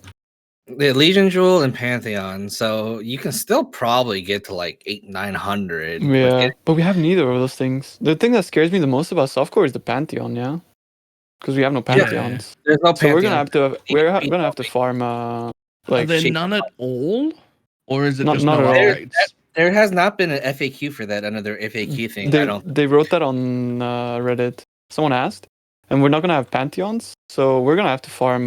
Cannot be affected by burning ground. Yeah, so no Boots. Pantheons means you legitly cannot ZHP delve unless you get Shaper boots. Yeah, Because you can't. You're gonna get from legions. Yeah. There's also another strat. You know the fire node? They drop red blade. What are they called?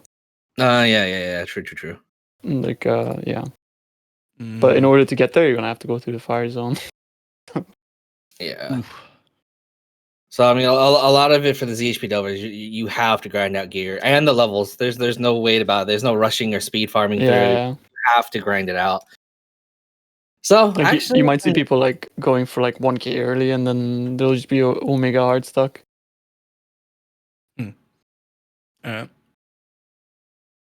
So you may not lose the bet. You may not. It just depends if people get lucky or not with their drops or how much time they invest. It's really going to be a time investment kind of thing. I hope I win, but if I lose, then whatever. I think like time, but also like methods. I that's what I'm really looking forward to. It's like who can target farm properly, or who has thought out strategy. I mean, a lot of what I've heard, a lot of people say there's no worry about it. Just skip that zone. But that takes a lot. I don't want to do that, because then it's like there's also people telling me like, oh, but you also you know, you don't really have to even go CI because you have infinite soul fight. It's like at that point, are like, what are you gonna do? Like, you're just gonna be like side delving and then going into a dead end, and eventually you're gonna get to the point where you have to pass through it, and you're gonna hate life. And then you'll have a whole zone that has burning ground, not just a row of death node. You'll have a whole zone with burning ground, and like then half your screen. Stuff like that. So yeah, it's really going to come down to people's methods on how they do it. But that being said, up to 1,000 is fairly feasible. You'll corpse drag on a life-based build, even non-ZHP, but it's doable. Just it'll be a struggle, and some people may quit just from like I know a lot of people quit Delve because they hate corpse dragging. Yeah. So Yep, that's exactly the reason I don't want to play softcore, because I know it's gonna be that. Yeah, there's that mentality behind your head, especially when you're a hardcore player of dying, and yeah, that it can be rough. Like first dying, I don't know. Like I treat it sort of like you know those old platformers or whatever, where you just like sometimes you start to go and you go like boop, and then you start again and you go boop. The beginning of the level, yeah, no, it's a different mindset. I'm not 100%. Sometimes I'm not 100% opposed to it, but because I only get one shot and I only get to play the event once, and it's not like two different events in a row, I really want to play that one in hardcore because I think it's going to be more interesting for me personally. For sure. But I'll definitely follow the softcore race with great interest, I think, and follow Balor's progress. It's going to be interesting to see. I can tell you right now, there's probably going to be a whole lot of Inquiz, Occultist, and Tricksters all going cold dot vortex, transitioning into CI. Those are going to be your top three, I think, in terms of that was my plan. Yeah, you're going to see a lot of that in Dell, because I mean, just a cold dot Occultist with okay gear and CI, and you can usually push 800 on it, no problem at all. Yeah, I think people shouldn't sleep on Winterbrand. What is it? That's what we call it. Wintertide Brand. And really nice. It feels really good compared it's to really nice. You don't need Holy Conquest or brand notables on that. I've been using it on my cold dot spell slingers. It's way better than having ice. No, not ice. Cold snap. I think it's better than Vortex too, because you can be like you can keep monsters at bay. Well, what about creeping on frost? Slinger specifically, your vortex drops off in the distance anyway, not on you. But right, the cold snap is what like every goddamn build guide is saying to run in your helmet or whatever, like as a secondary slung spell. But it doesn't bypass the cooldown anymore, so it only goes off once every like 3 times. It's kind of just garbage. Wintertide Brand goes off everywhere at your cursor all the time, and it does so much damage. It does a lot of damage. I was very surprised at how much damage it actually does. Yeah. It's also got a very pleasing sound as it kills mobs and moves through them. It's like whitewash. Yeah. It's a really nice sound, that one. It looks good too. I think they did a really good job on that. Yeah. I think both Penance Brand and Wintertide Brand, they look really good. I really, really love brands. You guys probably know that. I'm like a headstrong brand player. But I think brands is like the best design skill in Path of Exile. There's so many cool mechanics to do with brands, and they're just so interesting and so much min-maxing to go with. Like there's like 3 ways to scale them. You got attachment range, you got activation frequency, and you got cast speed. And then sort of like mines where like you can't just like cheese it with action speed, and there's all these interactions that go, and then breaking points, and it's just such a fun skill to min-max. I love brands so much. I think I miss old brands. But they're like in a better place now, even with the clusters. The only issue is I'm really afraid they'll nerf them again, because they like nerfing easy skills. When it's like in the sense of like easy as in like not many APMs, because it looks like they're pushing more and more skills towards that APM with the slams and with all these like you got a rotation sort of thing in PoE. Like I don't think that's a good way to play PoE. What's crazy is trying to make single click builds. Yeah. Well, what's crazy is how much quality of life the Chinese client has, right? Flask macros that's built into the game and set forth. And it's like that, not just for the Chinese, but from what I've heard, in a lot of countries, it's illegal for a game seller to sell you something that may cause like hand problems or like future health issues because of how much exactly, Baylor. A lot of games that force you to have high APM that may cause carpal tunnel and stuff like that, it's illegal. So a lot of the other countries have games that where there's macros built in for that specific reason. Like, We need that for PoE, honestly.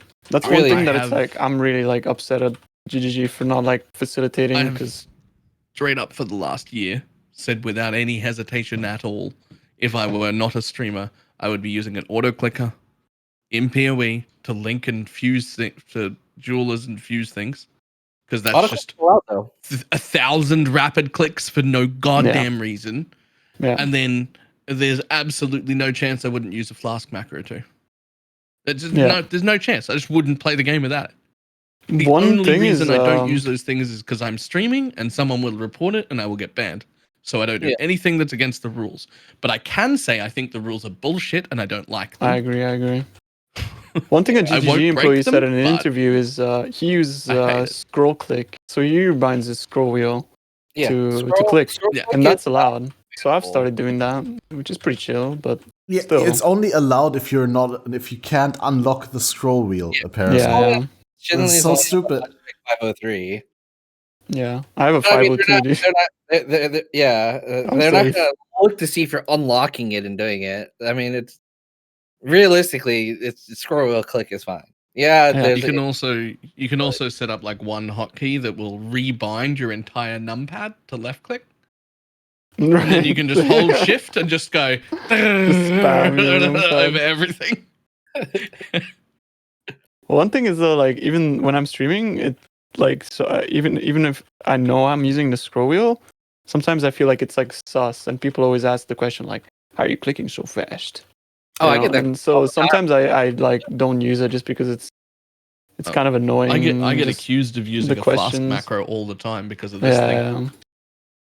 It's like Because actually same. I got that, and all the entire top row is my flasks, and I can do it with 3 fingers on this thing. They just all 5 can just be like doop, and that's done.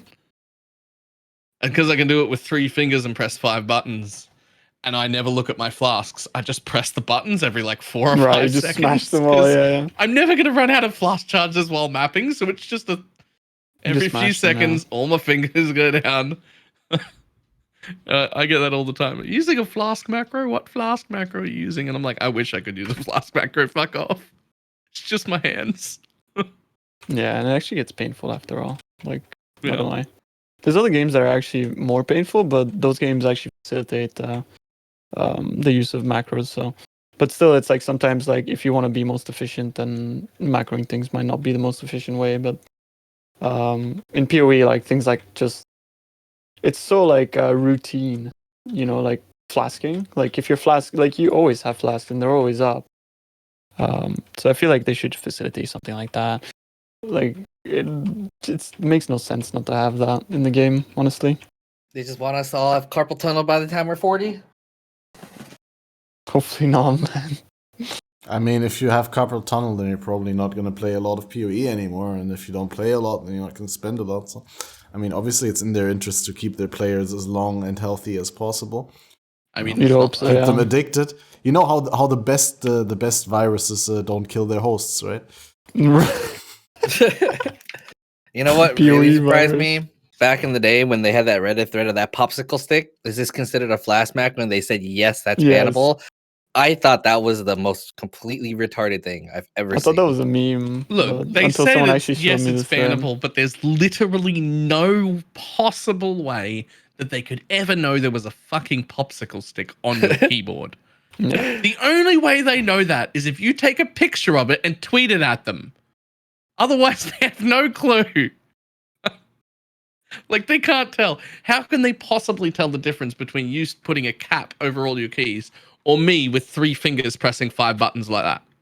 Well, I mean, you're doing it to 152 people right now, so But and that's fine. I'm allowed to do that. yeah. I actually hit My my fingers are wide enough to press 5 buttons with 3 fingers. Like, too bad. So sad. You can't make that illegal. True. Like, what are you gonna do? Imagine you're like a radioactive mutant, and your one finger is big enough to press 5 to buttons. press all the 5 keys. Yeah, that's min-maxing. It's like that South Park episode. Put your fingers in a microwave. I feel like there's gonna be some people that do that. That's questionable. All right, Min-max, guys. dude. Just to make sure to keep this Twitch channel alive and unbanned, don't put your fingers into the microwave. Correct. Yeah. Don't do it. Yeah, you didn't hear it from me, alright? Take it up with my lawyers.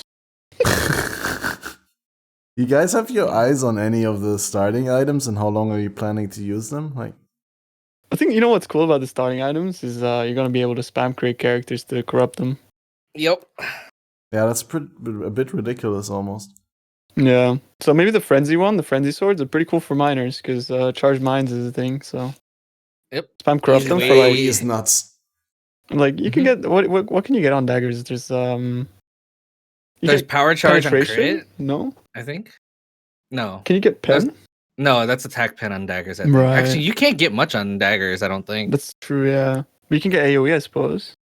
You can get something on swords. I know that I have to last look at time PoE, we actually. looked it up. Last No, time we looked it up, and I thought there was on swords you can get onslaught on kill or something like that. It doesn't work with mines. Right. Yeah, no, that's true. Yeah, right. For mines, it would Doesn't literally work be with just any be hit mines. AoE. One-handed Yeah. weapons, daggers. Let's take a look. Yeah. Doing our research. Yeah, I checked. No It's, research. yeah, I checked. You can't get very much, to say the least. On daggers, though, daggers you can get. You can get global crit multi. What do you mean? Oh, daggers. Is it a dagger? Though? I thought it was a Yeah, sword. 25 to 30. Wait, that's huge. Or It's not percent increased 25 to spell 30. damage even. It's not 25 to 30. There are multiple tiers. You can only get the bottom tier.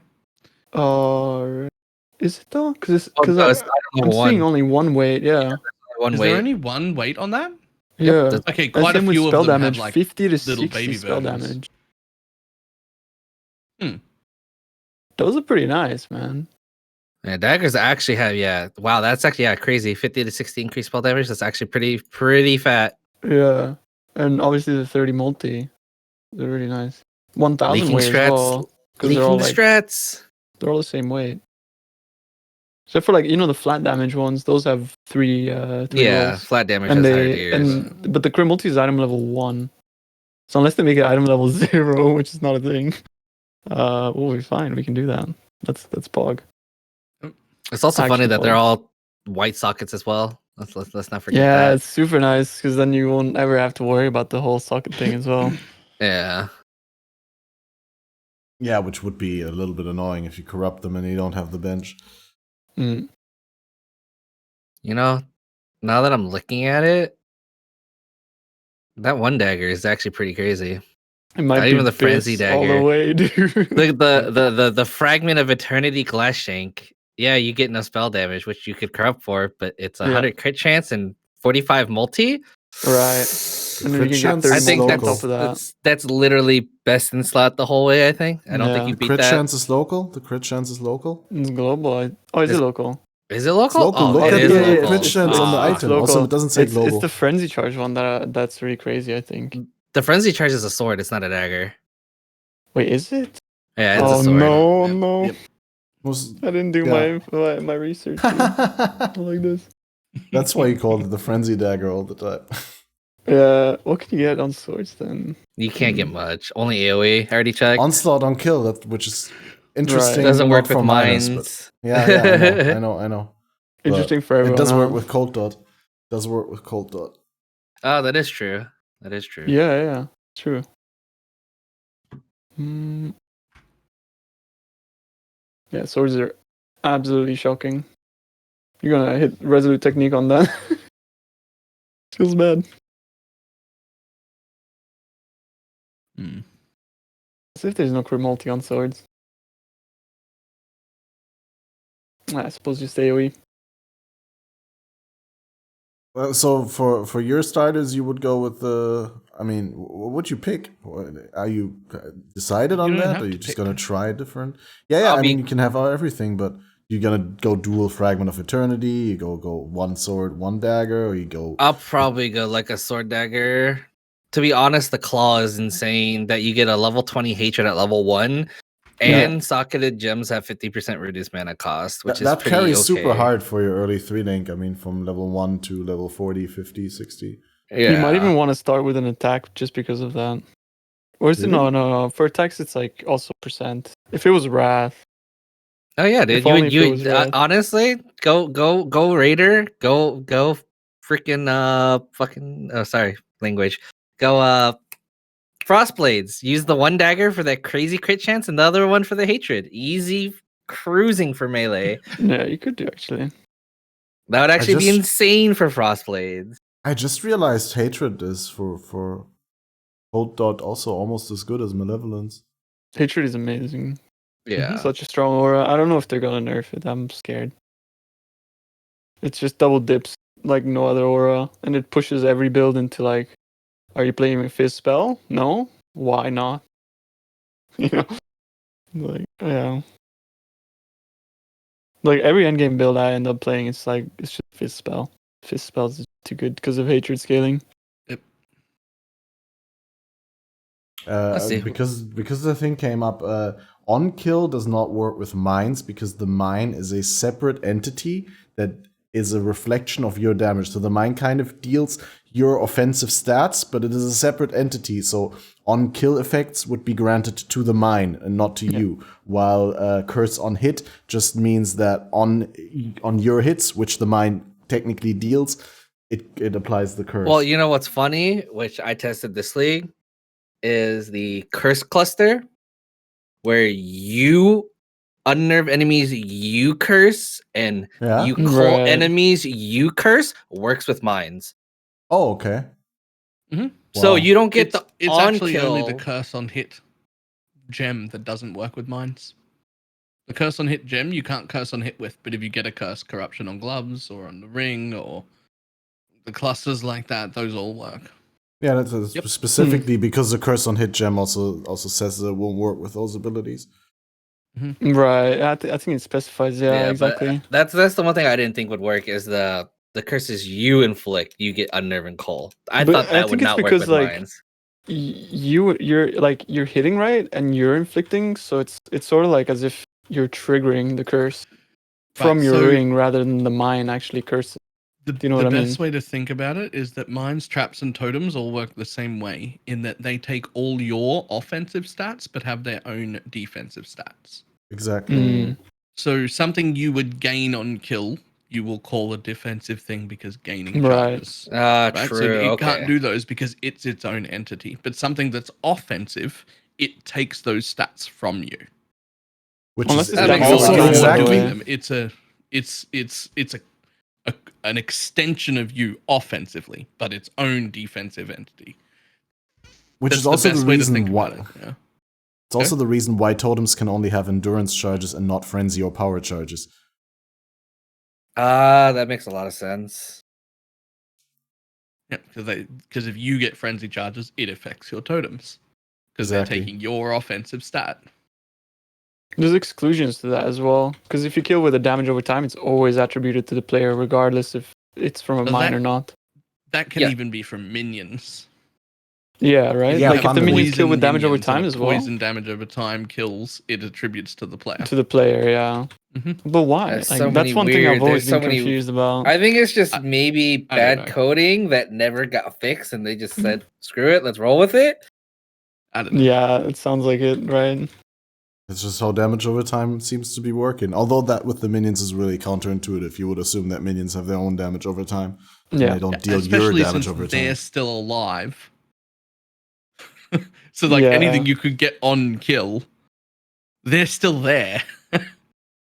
So they still exist as their own offensive and defensive entity, but all damage over time deaths are always attributed to the player no matter what. Like all of them. From any source, doesn't matter. All damage over time is attributed to the player. That's an overriding rule over the top of everything else for some reason I don't understand. Hmm. Yeah, farming regrets is going to be interesting for the Dove League that people want to swap to ZHP, and Yeah, where that- they that have to was- find the.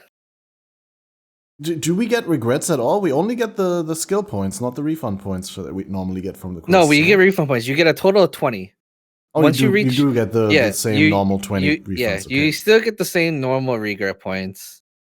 But the thing with Delve is there is some currency drop. But from my experience, I've not that seen much. many regrets on the ground. Yeah, regrets are actually really, really rare. So a lot of those people that want to go past 1,000, they have to plan their their tree really hard on how much defense they want to put in to try to respec later. It's gonna be a long-term planning. It's gonna be really weird. Just trade your alks into scours and your scours into regrets. That's true as well, yeah. Those Scours currency are also runes rare. that you don't normally bother with are worth doing this league. Yeah. Because they don't cost you anything, and you're going to need to go sideways at different points regardless. You can't just go straight down anyway. And there's no cost involved in doing it. And SSF in general, they're worth doing though. Yeah, they're 100% worth doing. Even early league, I do them. Like when it's early, I actually do them. And like if it's like one node off, I do them. Those. I don't think I've seen many regrets in those either. Really? But regrets the are thing actually is like obscenely rare, aren't they? You guys are right that scours are also in short supply, but in this event we won't have to roll maps. So I think you'll have a bit of a surplus there. I mean that is true. You'll have a lot of scours. We might have to either scour alk or like scour and then use alchemical resonators a lot though. Yeah, depending what kind of resonators you get. Powerful resonators are going to be like kind of a rare commodity. Especially you can buy them for Azurite from Nico though. Yeah, they still cost a lot. Yeah, they cost like Azurite wise. 400 or something like that. Like early on, you get like 400 maybe in one node, maybe less even, right? I think less. I'm really curious. Early, I think you only get like between like 100. I think because you can barely up your sulfite. Like your very first node at Dep 1, you get only enough to buy generally flares. That's it. Yeah. And flares. Chaotic resonator is 300 from Nico only. And 200 for the alchemical. Yeah, you can save. So yeah, instead of doing 3 of those, you can use scours, and instead of doing 2 of those, do 3 of those. I mean, normally you spend your first like quite a while just expanding your sulfite cap though, and you don't have to do that at all. That's a very good point. Like all the money that you normally put into sulfite cap, you won't have to put in. Yeah, I didn't think about that. You can buy resonators from that.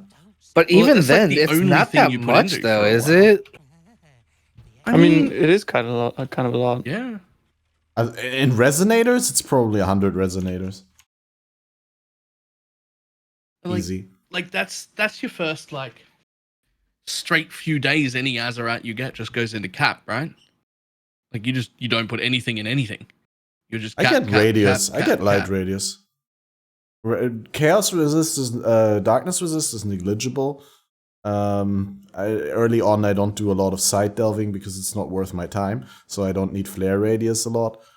But I do try to build into max flare count, and I try to keep upgrading my card light radius because, yeah, simply for the reason that I neglect my darkness resist, and I just don't want to, get into a situation where the radius on the card is super small, and if you're just a little bit behind, you see, that's actually the quite opposite. When I early push, I don't. Well, even so, early pushing from when I start delve, I never upgrade my delve card. I only do darkness res and flare radius and flares.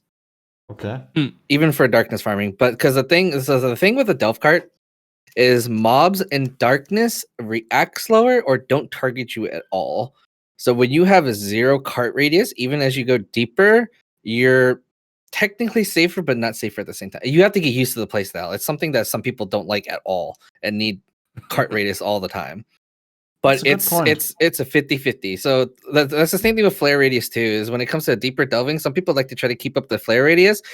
But if you have flare radius versus no flare radius, you can literally stand next to mobs in the darkness, flare at your feet, and those mobs won't target you because your flare radius is small enough. And you could literally be one character away from those mobs, and they will not attack you in the darkness. So there comes a point where you want radius, but at the same time, you don't want radius. All right. But in the early push, I think the radius is necessary for doing walls and stuff like that because that becomes very tedious doing that with no flare radius.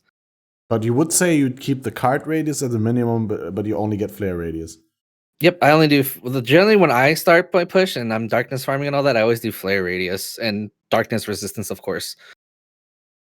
But I never touch cart radius. That's my method of how I've done it for the past couple leagues. Tuna, any strats on that? Honestly, like I always preferred going with light radius, but I play brands, so that's Yeah, completely with different. brands, yeah, it's completely different from mines. Especially with brands, if they're consistently hitting in darkness, it lags the crap out of your computer. Yeah, it's not fun. With pen and spread, it's not bad, but with like it's the reason we stopped using Stormbrand post 6K. Because basically like it would get to a point where we had like 2 FPS with brands. But what happens is that brands basically, like if you're hitting a monster, right, it taunts it to the person who's dealing the damage. So if it's in the darkness and you hit a monster with a brand, it'll basically taunt it to you. So you'd rather have light radius so it kills that monster rather than the monster then coming up to you and then just like, potentially putting you in more danger. Whereas or with even mines, off-screening you. Yeah, with mines, what happens is that like it targets the mine, not you. So it works so much much better in darkness. But at the same time, I still like the comfort of light radius. Yeah, a lot of people like the comfort of the cart radius. It's definitely something that takes a little bit to get used to because it can be very, very pain in the ass. Especially when you're ZHP and you can die in an instant in darkness. A lot of people have that issue. Like especially for attack mines, they have 0. Yeah, like ice shot mines, you literally have like no you have ES like compared to 34 icicle. ES. Yeah, icicle you have like very comfy 800, I think, because you're very like int on the tree type. Or I think with brands as well, you have like 800. You're using like a Huber circlet maybe, so you're good. Yeah, it'll be all completely different on how people play. You'll see a lot of variety this event. There's gonna be a lot of variety. I think golems and summoners will be actually fairly, because Soul Rest is a delve item unique. It drops randomly in the delve, so it's I rare think you'll see. though, man. It's rare. It's surprisingly, I've seen at least 1 or 2 every league. Surprisingly, Yeah, same. But 1 or 2 a league with how much we delve. yeah, that is very true. That is very rare. That is very true. I say like I see 2 or 3 One in a void batteries lifetime, a bro. league. I see 2 or 3 void batteries a league, but I'm not going to plan on hoping a void battery drops for my build in a 1-week event. Yeah, that's very true. But I know you're gonna see a lot of melee as well, though. You're gonna see a lot of champions with Impale Ground Slam because that thing does insane damage on no link. It's so disgusting. You're gonna see too, with the war cry there. Yep, you're gonna see a lot of gladiators for corpse destruction with bleed. That's gonna be highly popular. Highly popular. You're gonna see max block glads all over the place. You're gonna see a lot of variety in this event. Melee is definitely. How far do you think necromancers will go, if I can throw that in? As opposed to, I mean, to add to the spectrum, we talked about miners. You said melee gets gonna get fast. So the issue with necromancers is if you're doing minion based, you're gonna have issues. If you're going like mom based, spell type based necromancer with cremation or with volatile dead and stuff like that, you can actually do fairly okay because you can just volatile dead off screen and kill a lot of the stuff. There's no good specters in Delve though. Yeah, there's specters. The only thing you can pray for is you get into a primeval and get the primeval specters because those ones are actually decent. Before redemptions and all that, I know the primeval specters were actually kind of used a little bit. They're just tanks, and I think if you get them in your desecrate pool as well, they have a insane HP pool, so you can VD with those as well. It's really good. Yeah, but the issue as well though is that the unique jewels, you're gonna have a lot of issue with minion builds that people try to go minions. Yeah, they're safe, but getting the minion jewels are gonna be a huge pain in the butt. Yeah, like golemances and stuff. Yeah, so I don't think you'll see too many of those. You'll see some people try it just because it's what they're used to, but it's gonna be a little rough. It also really You hurts can't on a even, necro to have no trigger. No Yeah, automation. that too. Yeah. No trigger, none of that. And you can't even like hand it farm. Like if you're lucky enough to get div cards, you can't even hand in div cards. Yep. Nope, no div cards, none of that. It's very, very, very limited, but it's gonna Yep. test the real skill for people that want to push deep. I was super surprised, by the way, now that div cards came up, that GGG said that. Well, I didn't expect them to take them out as a drop necessarily, but like apparently maps and div cards are gonna drop because it would have been too much of a hassle to deactivate the drops. Yeah. Yeah, And sense. I'm like what? Okay, I'm super oblivious, but it's just so hard to imagine for someone who's not involved in the production of this game. How can it be so hard? But Like, Yeah. where do I mean, I put it's this? super easy to turn them off though. Yeah, just Like, filter this- them, I suppose. Chisels, sextants, maps, divination cards, all just go off on the filter. yeah, obviously we'll just adjust our filters beforehand.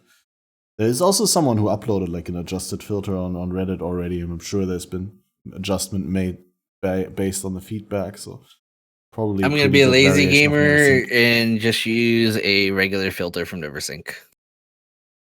I'm gonna use a regular filter from NeverSync, but I go into Notepad and I'll adjust it just on the fly first of all. But I just go through the categories of maps and turn every show tag into a hide tag, and just make sure that nothing that I really don't need and will never consider picking up shows in the end. I'm going to do the same thing I do every league. Spend a lot of time on filters and then provide them to people. I Well, never this do one my needs a filter. specific filter. I only do filters for very end game stuff. I think when in Delve, it's like loot only drops at the end, so it doesn't matter if you just like, I'm not gonna pick that up. Whereas in maps, Oh it's no, such you a say that, detriment. man. I've left my leveling filters on accident while trying to delve, and the amount of crap that drops That's on true, path yeah. is actually insane. On It's path. actually on I path. never I've had noticed that, so actually. much chrome fusings. I've actually had a lot of stuff drop on path using a leveling filter on accident. Feels bad. Yep. Remember that clip, that guy that dropped the mirror and then couldn't get it on path? Yeah, that's even worse. Turn off mirrors. In this league, you have to turn off mirrors. I mean, look, here's the thing. I've left like doctors and nurses and House of Mirrors on because I think that if I see them, it'll make a really good clip. Yeah, fair enough. But you should turn them off because they're literally worthless. They're literally worthless. Well, just But I turn 'em can't off. turn off those like tier ones because But then you just it's just disappoint too funny. yourself because then you drop it in a void league. Like I've heard of a couple people already dropping mirrors in this void league. And I'm Yeah. just like, damn, that really sucks. I'd actually Someone hate to linked be it to you. me. He's like, Like "Do you I would want it?" And I was actually like, feel so "No." bad for you. You He straight up was get just a like, "Do you want my fantastic mirror?" ring I and was then you like, mirror "No." it. Now you've got two. It's not a void fantastic league. It is rings. though. Delvin's supposed to be a void league. I Yeah, thought. it's a void league. Yep, It's a void Delve's league. void. The It's only funny as well, event that 'cause, wasn't void is flashback, which is we the had- least interesting. We ancient orb like 2 headhunters in our push, right? And we put it up like just on a normal tab, and people were offering mirrors for it. So yeah, okay, bro. You'd Are be we gonna more do that? inclined if somebody came to you and was like, "I have 100 really good maps already rolled. I will trade you these Bro, 100 I would- maps for your yeah. headhunter." You'd I would trade that in you'd, an instant. you'd be like, "I'll take him. I'll take him." Yeah, Fuck the guy with a absolutely, yeah. mirror. I don't need that mirror. That does nothing.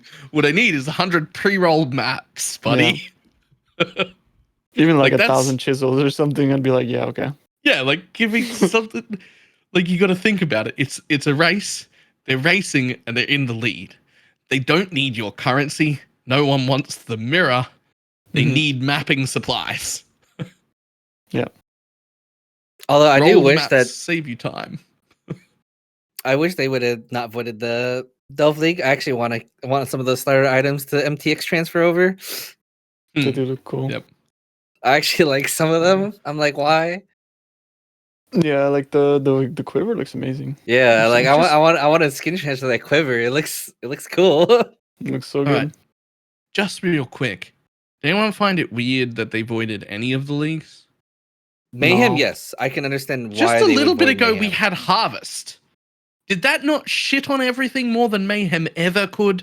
I suppose. But I think Void is better than non-Void because Void promotes you're playing because you want to play. I think Yeah. that's a really good Where if thing. it's not voided, then there's definitely a different influence for people. Right. See, I don't care about standard at all. Yeah, Like, but as that's far as I'm concerned, every league is a void league. yeah, and there's a lot of people who have that opinion who play these events, and then they give their gear to people who care, who get then people from 10 people, gear from 10 people, and mirrors and everything, and they take it into standard. I'm not particularly a fan of voided events, but since I don't care, I'm actually happy that 1 out of the 3 events is not voided, and 3 weeks flashback not voided. I think you can get some solid currency there, especially if you're going in that with an economy plan of like, hey, how can I make the most currency to take into permanent with? Oh yeah, Suppose, flashback is definitely which a lot of meant for people that. do, obviously. Like a lot of my friends do that, and so we have a conflict of interest there where I'm like, I really, really hate it. Like I really don't like it. Yeah, just. Fucking. But it is what it is. I think it's great Stupidly. that there's different ways to play the game, and some people like one thing, some people don't. Yep. That's what makes Path of Exile interesting, right? But like you can play it as like you can sit in your hideout and do this and that and be interested in whatever, or you can do something completely different. I think that's what's great, and I think there should be more like sandbox aspects to the game, like that. So Yeah, I mean, to be fair, like standard is already foobar anyway. Standard economy, there's not much protecting it from influx of like. What would this mayhem change, really, if the couple of 100 people who actually made some currency in the mayhem or had good drops would take them into permanent? that's true. It's definitely true. On the other hand, like I completely understand it. It allows them to do cool things like the starter items for Delve, for example, where you get these uniques that you don't normally have access unique, to. yeah. That's fair. But then again, those items are like not really OP, right? If you think about it. I mean, they're really OP at level 1. Yeah, level 1. But they're irrelevant in like the grand scheme of the video game. All right, I feel like we're going super off topic. I'm gonna just throw that out there. We can't go off topic. We didn't have a topic list.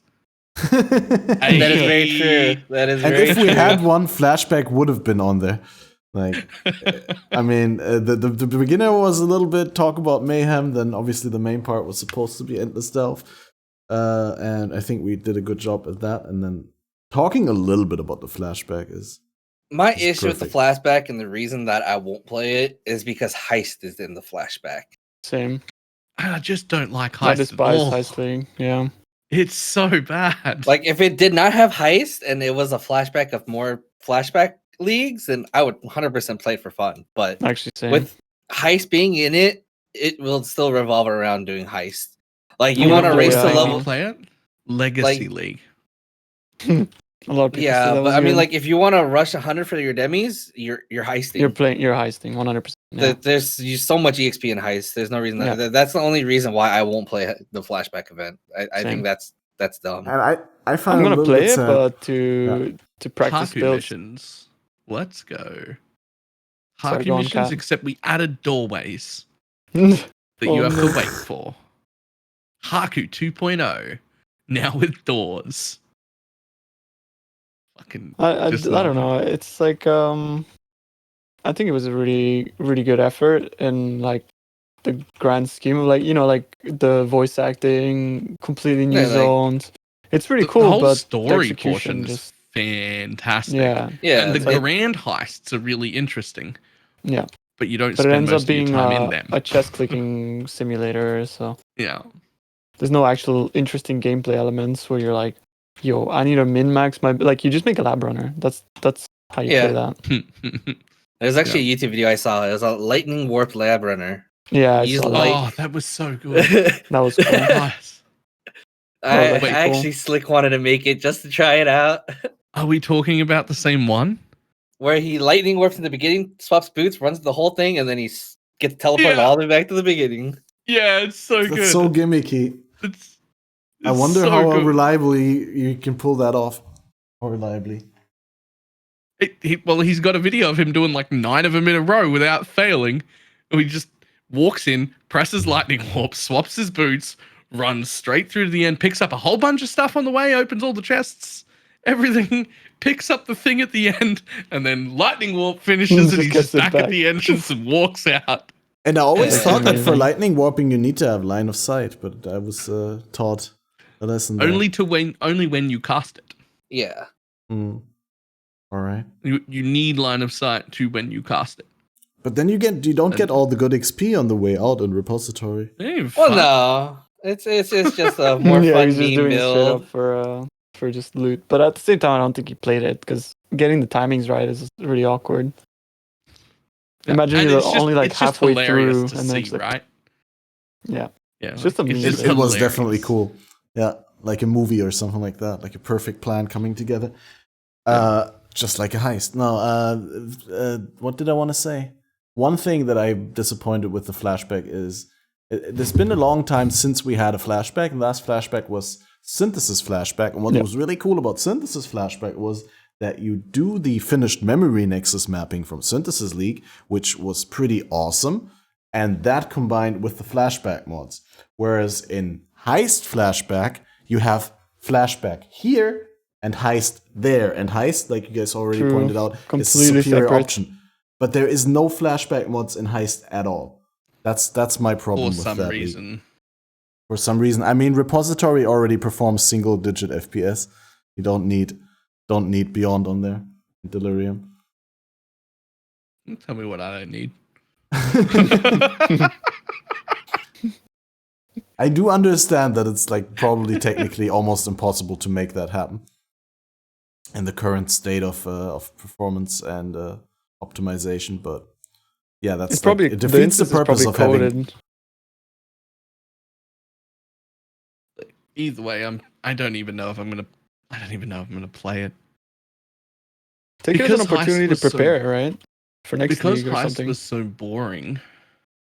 I feel really burned out on PoE in general, and I feel like I'm also like just starting a new job, Right. So you and I feel like maybe if I just focus on that and play some other games casually, and skip 3 weeks entirely of PoE, That's my maybe plan. come back like the week before the end and make sure that I've got everything sorted and that I've got new league start builds ready to go and update website stuff and all that sort of shenanigans. And as long as I stay on top of that, like the content creation stuff I got to do, I can just not play for a few weeks, and that'll give me a nice break, and then I'll be nice and excited for the league start. That's my plan. It's the one nice At thing least- about a break, being hyped again, where it's like, oh, now it's time to Yeah. game again, you know?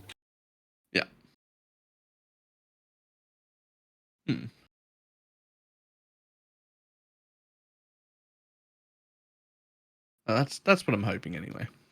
Plus, there were 3 events and 2 of them sounded really interesting, and 1 sounded boring to me. So I was like, well, I guess I do those 2. Yeah. We'll do Mayhem and Delve. And I then think that's we'll completely disappear. fine, though. You shouldn't feel bad about that at all. I think that's Yeah. also why they made such short events one after the other, because they probably expected people to be like, yeah, maybe I'm not into delving, so I'll just do flashback. And likewise with My other way pet peeve around. for these events is for the fact that they're literally 3 hours apart.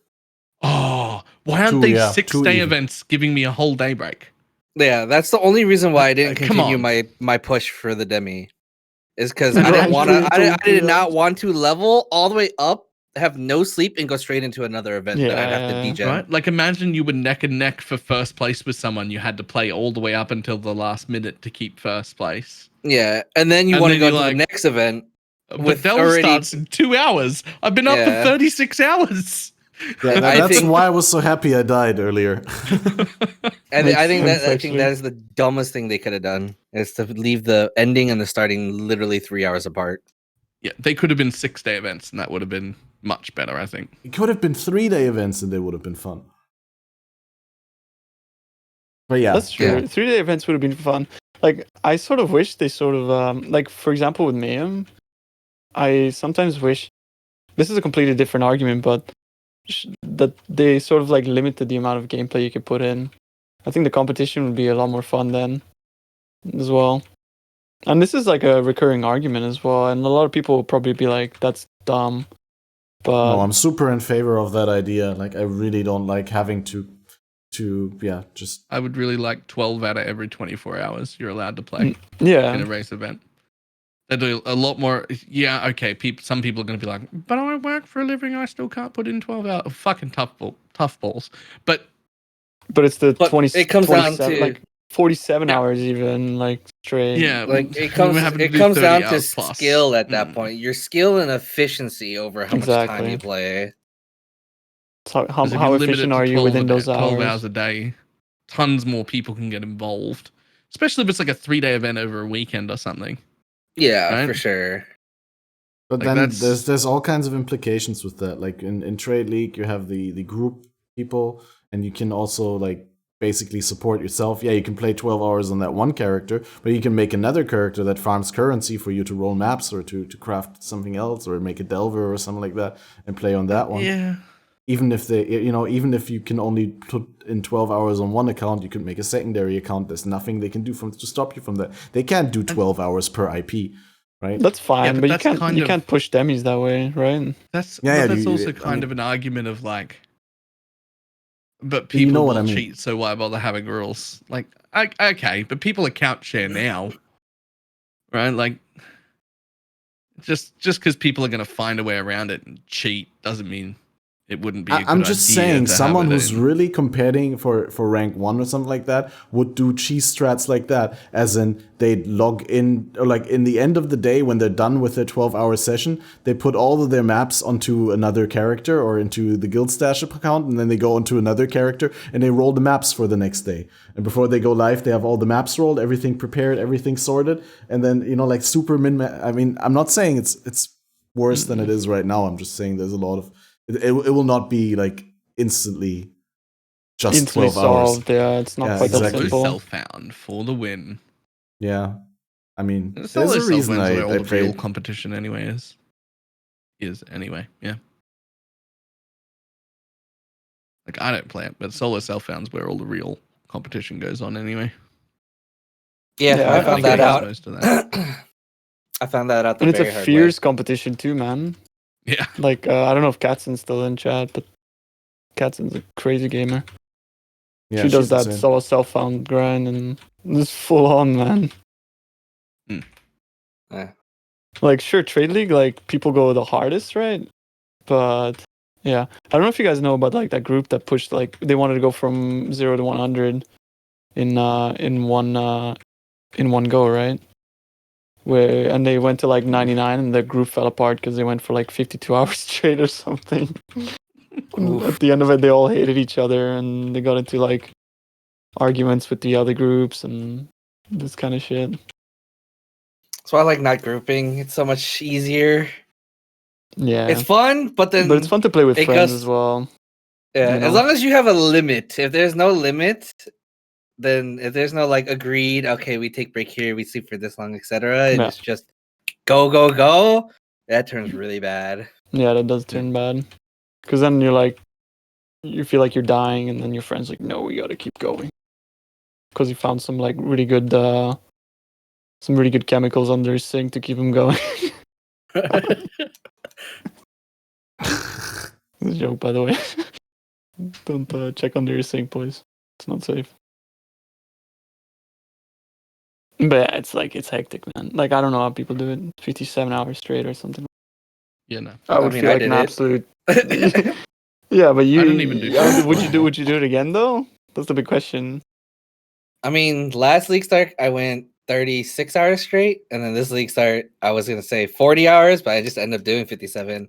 I mean, I went 57 hours, had like a 6-hour sleep, and went for another 30 something hours afterwards. No Goddamn. thanks.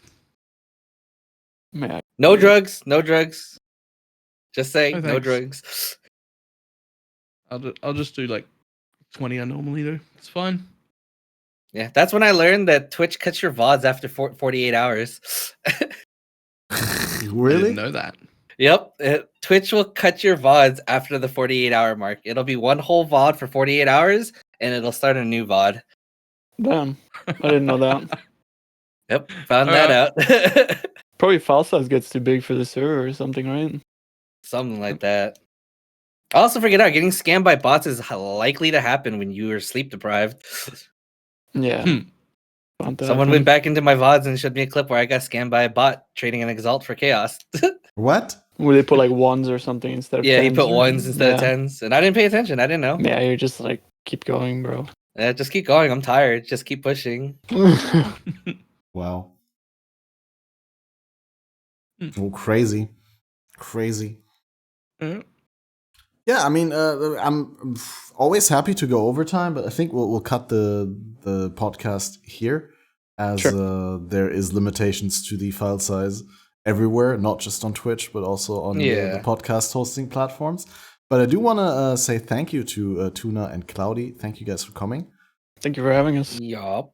Thank you. That was amazing. And It was a pleasure. Likewise. For everyone who didn't catch the beginning of the podcast, this will be uploaded in full to BalorMage's YouTube and set audio platforms as usual. I think Spotify and Deezer and podcast, whatever.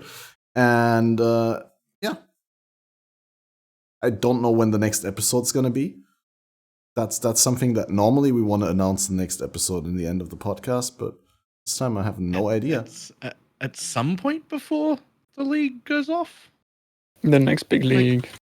Yeah, like it's Probably. so awkwardly placed though. It'll have to be early January, won't it? Wait, we have a I think timeline. we already have a yeah. It's gonna be January 15th.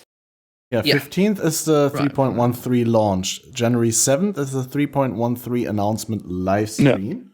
And that means that I would say the latest would be the Saturday 9th of January at our usual time, Saturday, 9 p.m. GMT. But that's that's pretty much a month from now. So maybe we'll squeeze in a Christmas special somewhere in between. But I can't guarantee anything as we haven't planned. But yeah, thanks to the audience for joining live here on twitch.tv/CatmasterOP. And bye-bye,